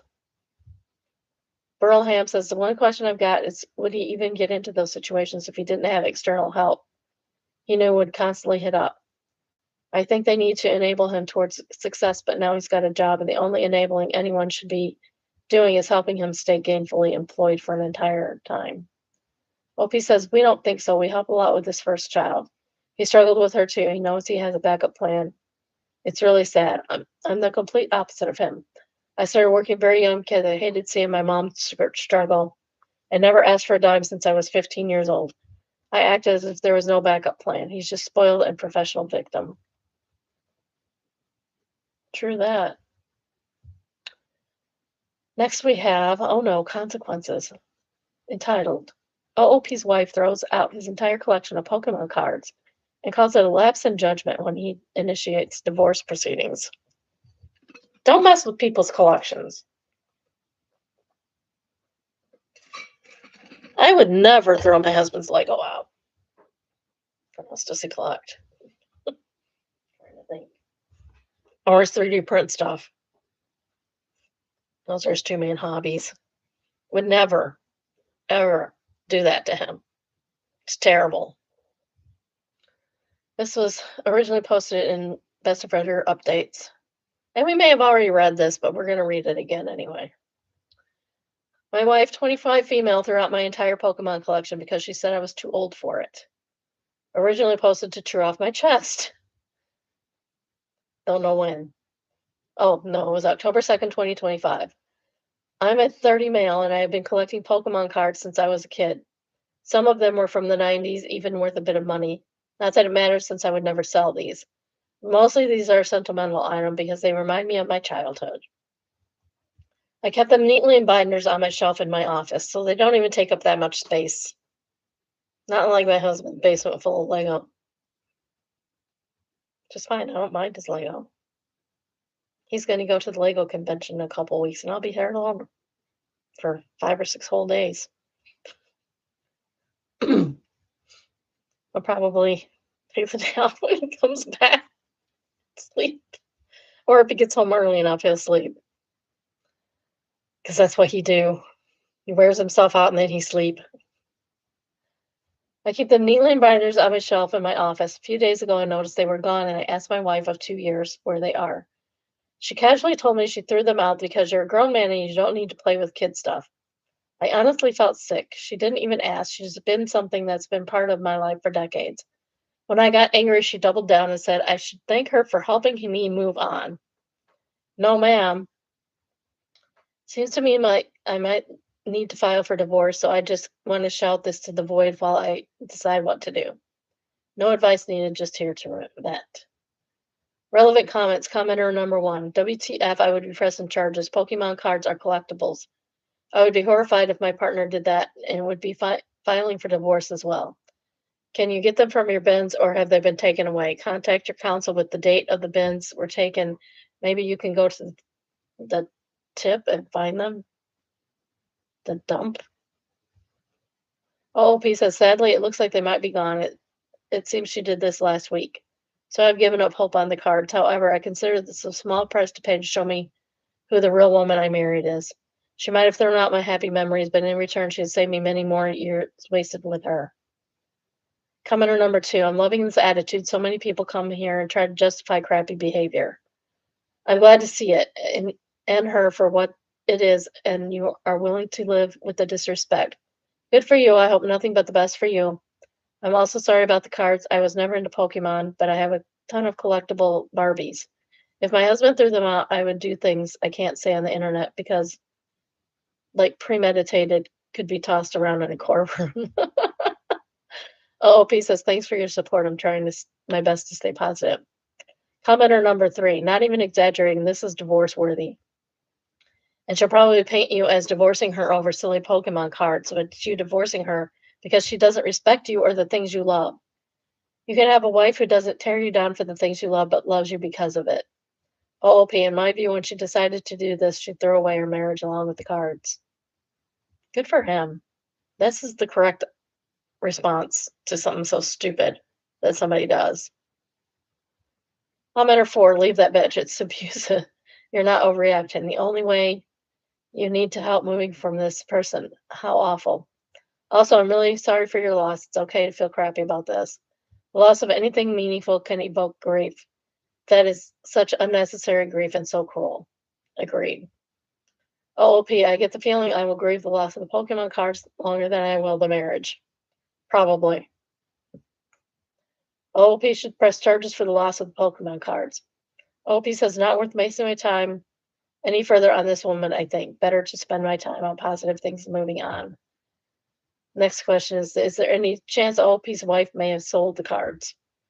OOP says, I don't think so. There's no signs of money issues here. We are quite well off and she earns a large salary.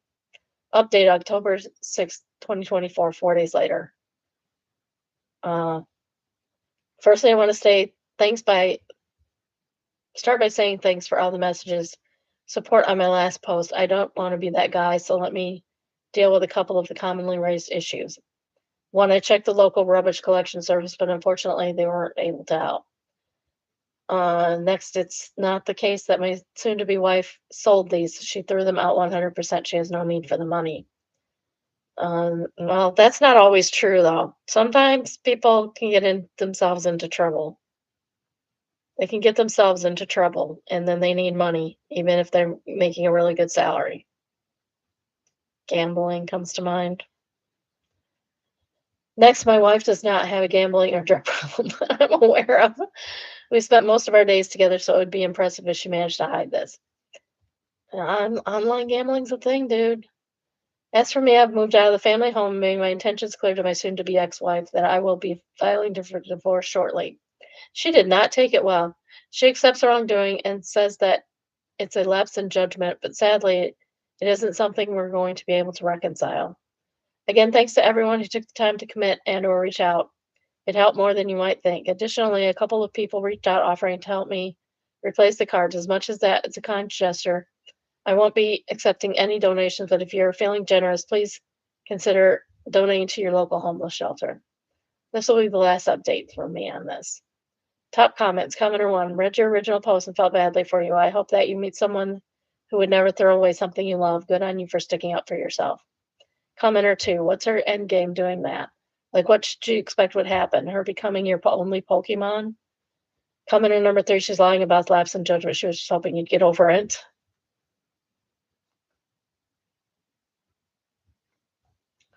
Um, Top comment is Ellen's too, and they say, I'll never understand being so bothered by a few binders sitting on a shelf minding their own business. It's not like he was actively adding to his collection. Anime and Beauty says, and they were in his office, like, what? Question mark, question mark, question mark, question mark. The refrigerator says, I think the real thought is that they're embarrassed of their partner's hobbies. They too old is an excuse to offload that feeling from a problem they're dealing with to a problem their partner needs to deal with. You know, I tease my husband a lot about his Lego hobby. I call him and all his friends nerds, but I'm glad it gives him joy. And it gives the kids joy because they all like it. Like, be supportive of your spouse's hobbies. Be supportive 100%, even if you don't understand it or don't like it. Be 100% supportive. So, yeah, you go do that. Lady of Silver Shade says, meanwhile, my husband buys me Lego for Christmas and birthdays. What's with people policing hobbies? Hobbies are healthy. Time apart is healthy. Exactly. Lady of Silver Shade, are you going to the brick world in Chicago? You can meet up with my husband. Rexky says, right, my partner one year bought me like 3 sets of Halo Legos for my favorite video game, and my mother-in-law was like, that's not really a good Christmas gift for your life partner. I was like, you're right, it's a great gift. I spent all day building Lego happy as a clam. OP, the person, Gamer Girl X is the LP. She says, my guess, it wasn't the right kind of hobby for her. Altruistic Cable Car says, I used to collect bookmarks as a kid, the kind that are pictures of various sorts you can stick into albums. Angels and all that, maybe a different name for them in English, I don't know. This was the only real thing my grandmother and I bonded over. I had maybe 4 albums worth when I grew out of collecting them. When my grandmother passed, she made it clear that her albums were coming to me. Not in an official will, but because it's rare and we have those. But she told my mom, and my mom had no problem honoring that. So I got grandma's 15 or so albums when she died. Some of those she's had for I don't even know how long, since before I was born, so she's probably started collecting them at least 1980s or so, maybe earlier. I don't believe they're worth any real money. I've never been able to find any information on that, at least. If anyone threw my albums out in spite of the fact that they're not worth any money, and in spite of the fact that I haven't actively collected for about 2 decades, I'd lose my ever-loving crap. I'd go absolutely insane, and it would be immediate end to whatever relationship me and that trash goblin had. Good on OOP for leaving his wife over this. Exactly. Completely agree. Next, we have mildly infuriating. My boyfriend calls my cat evil and ugly. Look at this cat. She's a sweetheart, and all of his allegations and he lies and spreads about my baby breaks my heart. Yes, this is a joke. He loves her. I love this cat. This cat is awesome. This cat looks like that building that we've seen several times on evil buildings. What a cutie pie. Love it. Aw, such a cute kitty. How could you not love this kitty cat? So she's Brunhilde or something. That's great. Look at the kitty cat. Kitty cat's so cute. I'm crying because the kitty cat's so cute. Oh,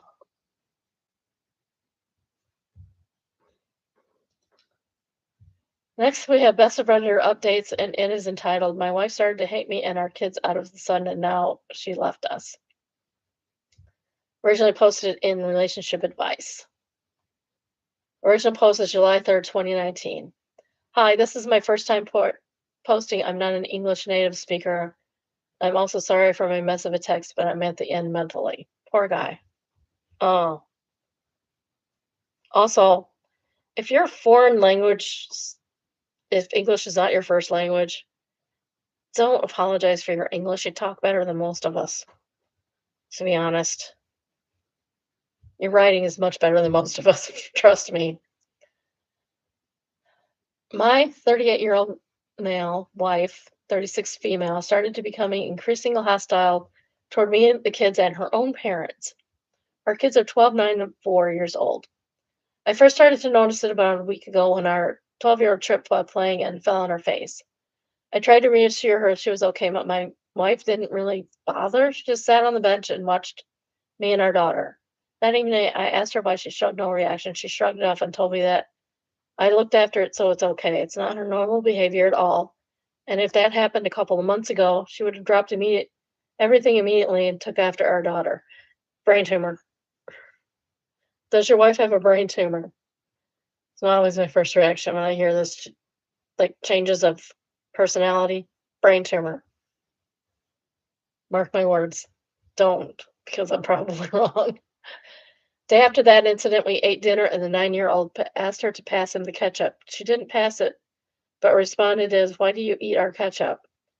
Yes, that sounds like a brain tumor, dang it. That caught me off guard, and I was extremely baffled. He asked if it also wasn't his ketchup, but she insisted that's hers and her family's ketchup. I thought she was making a joke, but she looked extremely stern and sincere, so I gave him the ketchup. The rest of the day was uneventful, but she kept looking at me and the kids in this, I don't know, aggressive vision, as if I was a threat to her. During the last week, I received only one kiss and not a single hug or any other kind of affection, even if she sometimes smiles at me. It just looks extremely forced. Sometimes she looks at me as if she searches for something. Obviously, I asked her a couple of times if anything was wrong, but she always denied it and said everything is fine. Problem is, if she was only hostile toward me, I could some way understand it. Maybe I annoy her, maybe she doesn't love me anymore, or she thinks I'm cheating. I don't winging know. But she also seems to hate or at least be neutral towards the children. When they talk about school, she doesn't care. When they have problems, she doesn't care. She doesn't tuck them in at night. I tell our kids she's just in a bad mood and has a lot on her plate. But obviously, they know as sure as I do that something isn't right. It got really out of hand 2 days ago when her mother called me and asked me if something's wrong with her daughter. This sounds like a brain tumor more and more, I'm telling you. Apparently, she doesn't, or at least only briefly answers her texts and doesn't want to meet her anymore. She told me that my wife told her she isn't her real mother, which, of course, is something horrible to say, and we both don't know why she said it or what exactly it meant. When she asked my wife why she said that, she excused herself and said it was a joke. She never, or at least rarely, had an argument with her mom. We had a great relationship up until this week. I can't possible, in any possible way, find what changed. It kept me up at night because my wife feels like a different person. Now, I thought about mental illness, maybe some form of early Alzheimer's, but it doesn't seem to fit her behavior. She had depression when she was younger, but that was 10 years ago. She was as lovely as one can be not even 2 weeks ago. There were other instances of her behavior, but I don't have the energy to write it down right now. I don't think you have to write down every little incident that happened. I think you've told us enough. That brings me to yesterday. I sat her down and asked her if something is wrong and I need an answer now or otherwise we'll see a psychiatrist. She started telling me that everything's fine. She just has to act as she always does. That sentence made me feel sick to my stomach because I don't know what it meant. Is she seeing someone? Is someone holding her hostage, or what is happening? I asked her what she meant, but she just brushed it off again, saying she's okay. Then I told her we're seeing a psychologist, and she started screaming at me that I can't make her. So I insisted that she threw a cup at me, got up, and told me that she wants her real family back, and I don't really know what that means. We didn't change anything. Everything is what it as it was a month ago. She grabbed her purse and ran out of the house. She returned a couple of hours later and told me she's sorry for how she acted. She did a complete 360 and said everything is good now. She kissed me and told me she will explain tomorrow, but she's tired now. When we got to bed later, she just kept looking at me as if I was a stranger, but also extremely exhausted from everything and just fell asleep. Brain tumor. It's morning and she left the house. I can't find her, and it looks like she packed some stuff of hers, some jackets, her purse, 2 pairs of shoes. I called her parents, her friends, everyone she knows, but they haven't seen her. Her friends that all told me all that they haven't had contact with her in the past week. Should I call the police now? Yes, because she's a danger to herself, obviously. She doesn't even know who she is. Have some of you experienced this? Something similar. I just don't know what to do. I've never felt this helpless. Edit. I called the police at a couple of minutes after the first people here told me to. The police responded and they took my story very seriously and said they will search for her immediately. I told them a couple of places she might be. I waited at home, distracted the children, saying their mom took some time for herself. Her parents are at my house and play with the children, but they are just as destroyed and unnerved as me. They found my wife an hour ago at a local park 5 hours after they started searching for her. She didn't look like she was fleeing or in a hurry, but just waiting, sitting on a bench. They told me, however, she was extremely hostile to the police and punched an officer. She's now in a psychiatric clinic, and I'm not allowed to meet her or anyone else. Doctors are caring for her and will call me as soon as they know more. Thanks for that, everyone that replied, well, that's actually a good thing. That's actually a good thing that they took her in. So maybe we'll get to the bottom of this. Thanks for everyone that replied. I'm extremely worried, and I'm reading all the mental illnesses you have posted. I just hope it's something they can cure quickly. It still felt like a bad dream. Relevant/top comments. Commenter 1, I'm so sorry. It sounds terrifying. I would call the police right away. Absolutely. They may make you wait 24 hours to file a missing persons report, but you should get the ball rolling. That is not true. That is a TV trope thing. You do not have to wait 24 hours. If someone is missing, you can call the cops right away. They will start looking. 99.9% of the time. If it's a teenager, sometimes they won't because they'll just assume it's a runaway. But if you tell them the right kind of story, they will start looking right away. Commenter number 2, psych nurse, you need to look up Capgras delusion. This is what it sounds like happening. And Capgra. I'm gonna look it up. It sounds like what's happening. Call the police now. She may be in danger. Should not do it on this one.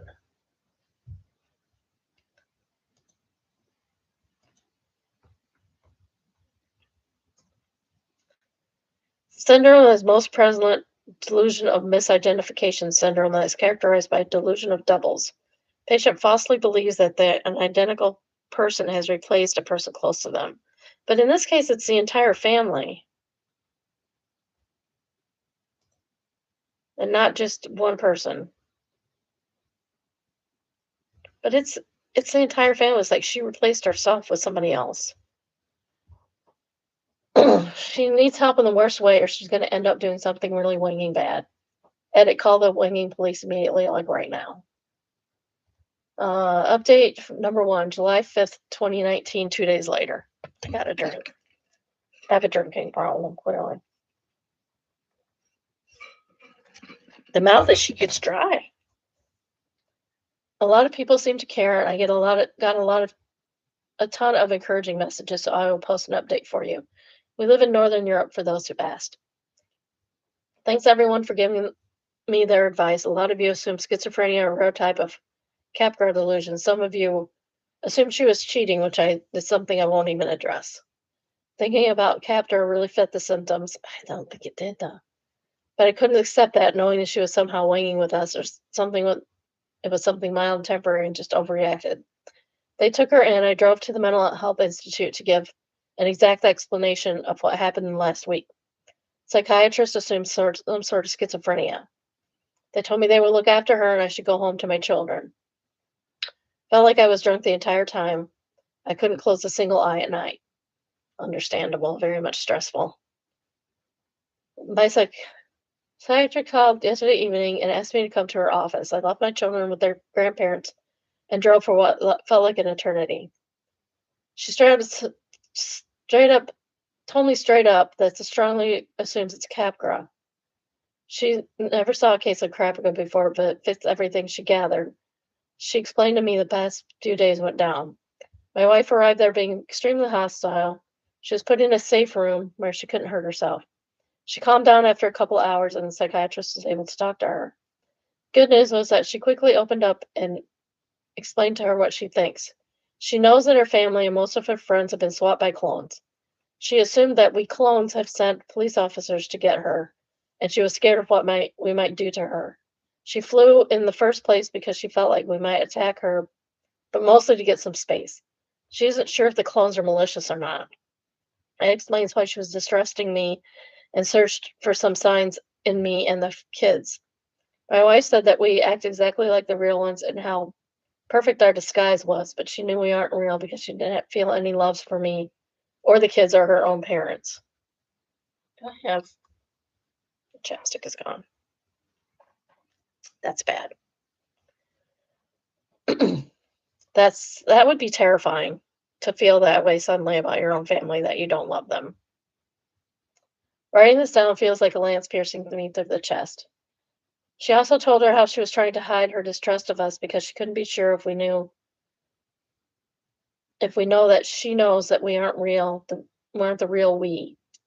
Her delusion would have swapped her delusion that we've been swapped to her one day before I noticed it. 10 days ago, she woke up, looked at me, and knew I wasn't the same anymore, not the real one. Same with the kids, her parents, and her friends. She hadn't had those thoughts before. She asked the psychiatrist if she knows who swapped us or why it's happening, or if this has happened often. She tried to avoid answering her questions because she wasn't sure how her wife would react if she gave in or took her out of her delusion. My wife asked her when she can get out again. The psychiatrist said if she wants to get out, and she answered that she thinks she's okay being there. It gives her some comfort being with professionals, and now she has time to think. And it helps. My wife is a nurse and she respects doctors a lot. The psychiatrist explained to me that they will try to slowly deconstruct her delusion, and that can take a short or a very long time until she fully recovers. She explained to me that it's possible that she might not ever truly recover. But the fact that she opened up about it and doesn't necessarily feel scared is a good sign. I'm still not allowed to see her as it could make her panic. Yeah, that's understandable. She appears to be completely clear of mind about everything else. She knows names, dates, places, facts, everything that she knew before. Only the thought that we aren't the real ones is a fact for her. Now wait until they have some good news or bad news to see how she develops. Writing all this down really helped me. I'm trying to wrap my head around this situation. I'm mostly scared for her and the kids. I can't hide how distressed I am and that my wife isn't at home, so I explained to them that she is in a mental hospital and she has to recover. The 4-year-old really doesn't understand, but the other two took it surprisingly well.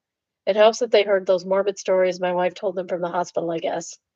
They asked me when they could see her, and I told her I don't know, but I hope it will be soon. I haven't felt this angry, and I don't know if I should be sad or angry, Wang. Thanks to everyone who helped me. I feel like I'm riding in a waiting room at the dentist. It's so surreal. I feel better knowing what the problem is, but worse knowing when it ends. Well, it's good that psychiatric nurse called it like right away. Like, good for her. Thank goodness for Reddit sometimes, honestly. Top commenters. Commenter number 1. OP, stay strong. Take care of your kids, and I hope everything turns out okay in the end. Commenter 2. Hey, OP, I had to study Capgras syndrome. It's CIPGARS. I'm I'm not saying the yes because I think it's French. Is it French? I don't have that up anymore. Syndrome for a exam a couple of weeks ago. One thing that stood out to me. Hershen and Ramachandran, 1997, offer support. Their patient claims his parents were imposters when he spoke to them in person, but treated them as his real parents when he spoke to them on the telephone. Consistent with the delusion resulting from discrepant visual information. If they will approve it, see if you can start gradually with phone calls.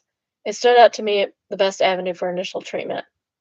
I wish you and your family all the best. Edit, I don't feel comfortable answering any more questions in Opie's thread. He's going through enough and should only listen to the doctors. Fair. Commenter number 3, the fact that this can happen to a person when your mind just suddenly completely turns on you, possibly forever, feels like the true meaning of terror. Commenter number 4, psychologist here. Capgras can often happen because of localized brain damage. It damages the emotional recognition part of the process that recognizes familiar faces. So people see a face, recognize its identity, but there's no feeling of familiarity. You should insist that they do a CAT or MRI scan of her brain and look for signs of recent mini strokes or other localized brain damage or brain tumor. Final update, October 4th, 2019, 3 months later, 3 months after the first update. This will be my final update. It's been 3 months and I feel like I can give another update. Most of all, of you probably don't care or have forgot, but hey, if anyone wants to know, it's not that people don't care. I mean, they may have forgotten, but it's not that they don't care. I think in most of these situations, people really do care. They want to know what happened. I haven't responded to most of the private messages because I didn't feel good enough talking about it. I still kind of don't. To address the elephant in the room, my wife is back with us. She was home and well, she laughs at the whole incident more than I do, to be honest, but that's just me. She immediately started her treatment at the mental health institute. At first, they kept her sealed off from me and the rest of her family and friends. They taught her relations about how the brain works and how to process love and affection and stuff like that. Meanwhile, I was home biting my fingernails away while explaining to everyone what is happening. Turns out that many people I know and thought highly of didn't believe in psychological damage and mental problems. So that was fun to talk about too. A situation like that near me right now. Anyway, this really isn't about me here. They somehow convinced her that she has a delusion. Apparently, she almost immediately believed them, but said she doesn't really feel anything towards us, even if she knows it's a delusion. Her trust in doctors and nurses made all of this so much simpler. I'm grateful for this. They worked with her more and let her first talk to her parents over the phone. She started gaining trust again, and they kind of rebonded. Later, they allowed me to talk to her. I wasn't able to say a single word because I basically broke down in tears when I heard her say more like simple hello. She told me it will be fine and she needs some more time and that the doctors know what they're doing. I regained some strength and I told her she should call when she wants. Later, she talked to the kids and it really helps her. She laughed with them and told them jokes about mental health and recollected some memories. Gradually, they let her meet her friends and then her parents, her siblings, and finally me and the kids. It was almost 5 weeks after she got turned in. When she saw me and the kids, she started to cry too and kissed all of us. She said she was sorry, but I assured her there's nothing to be sorry about. No, there's not. He's right. There's nothing to be sorry about. She didn't do this on purpose. It was not a purposeful thing. They kept her a couple of days for some final tests and let her go. She finally got back to work fairly quickly, and we have a great relation that we had before all of this. The kids are happy, still don't 100% know exactly what happened. There are still some traces of distrust in her. She questions her feelings more often and glums over stuff, but all in all, everything turned out good. It's still not 100% clear why it all happened. She can't recall banging her head against anything or anything different. It feels good writing this all down. I want to thank everyone who answers and helped me on the initial post. Thanks to the people who almost immediately diagnosed her and made me call the police. I'm sorry that I didn't answer your private messages. I was quite busy, and talking about the mental health of my wife feels weird and bitter to me. She knows about this post and the last post and sends her love to.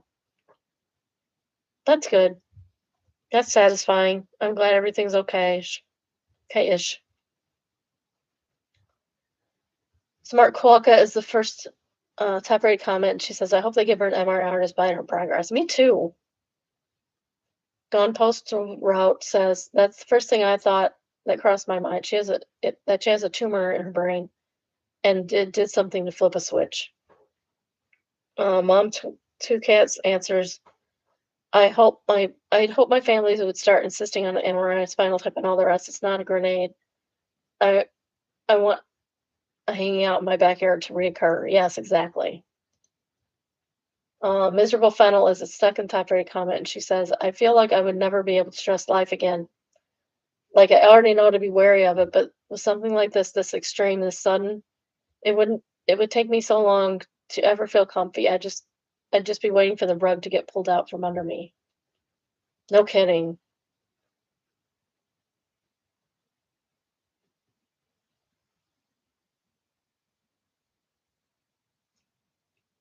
Graf says the date is wanged. I hope this woman did well during COVID. Ocean Lucio says, God, can you imagine suffering from Capra and long COVID brain fog? My ADHD brain shivers with a horrible thought. Yeah. So it was dated, the last one was October 4th, 2019. So COVID was like literally right around the corner. Probably already started somewhere. I think we need a Made Me Smile after that, don't you? Made Me Smile, my favorite conspiracy theory. I love the theory of a 6-year-old child proposed to me that David Attenborough is actually God, and he got fed up with people not noticing the amazing things he created, so he made documentaries to show off. And the story in the Bible, I'm not sure that I agree with that. I think Attenborough is probably better than God. All right, that's all I got for today. Ooh, that's pretty. I'll have to look up what that is. It's a mountains. It's a mountains and it's a mountains and some waters. I can look it up now. Vesterhorn Mountain near Hof, Iceland. It's cool. You should look that up. Vesterhorn, Vestrahorn mountain in Iceland. Look it up. It's beautiful. All right, that's all I got for today. Have a good evening. I'm gonna go shopping. Go grocery shopping. I don't know what I'm gonna buy. I don't feel like cooking right now. Shoot. I was gonna make dinner earlier than now, and I forgot to. I guess I'll have to pick something up. I was gonna make like something I can stick in the fridge. Tuna noodle salad. My husband loves it. And it's summer, and we need some tuna noodle salad up in here. Oh well, I guess I'll do it tomorrow or Friday. Hopefully tomorrow. Hopefully tomorrow, because I already watched Little Johnson, so maybe I can do that real quick. It's either tonight or tomorrow morning.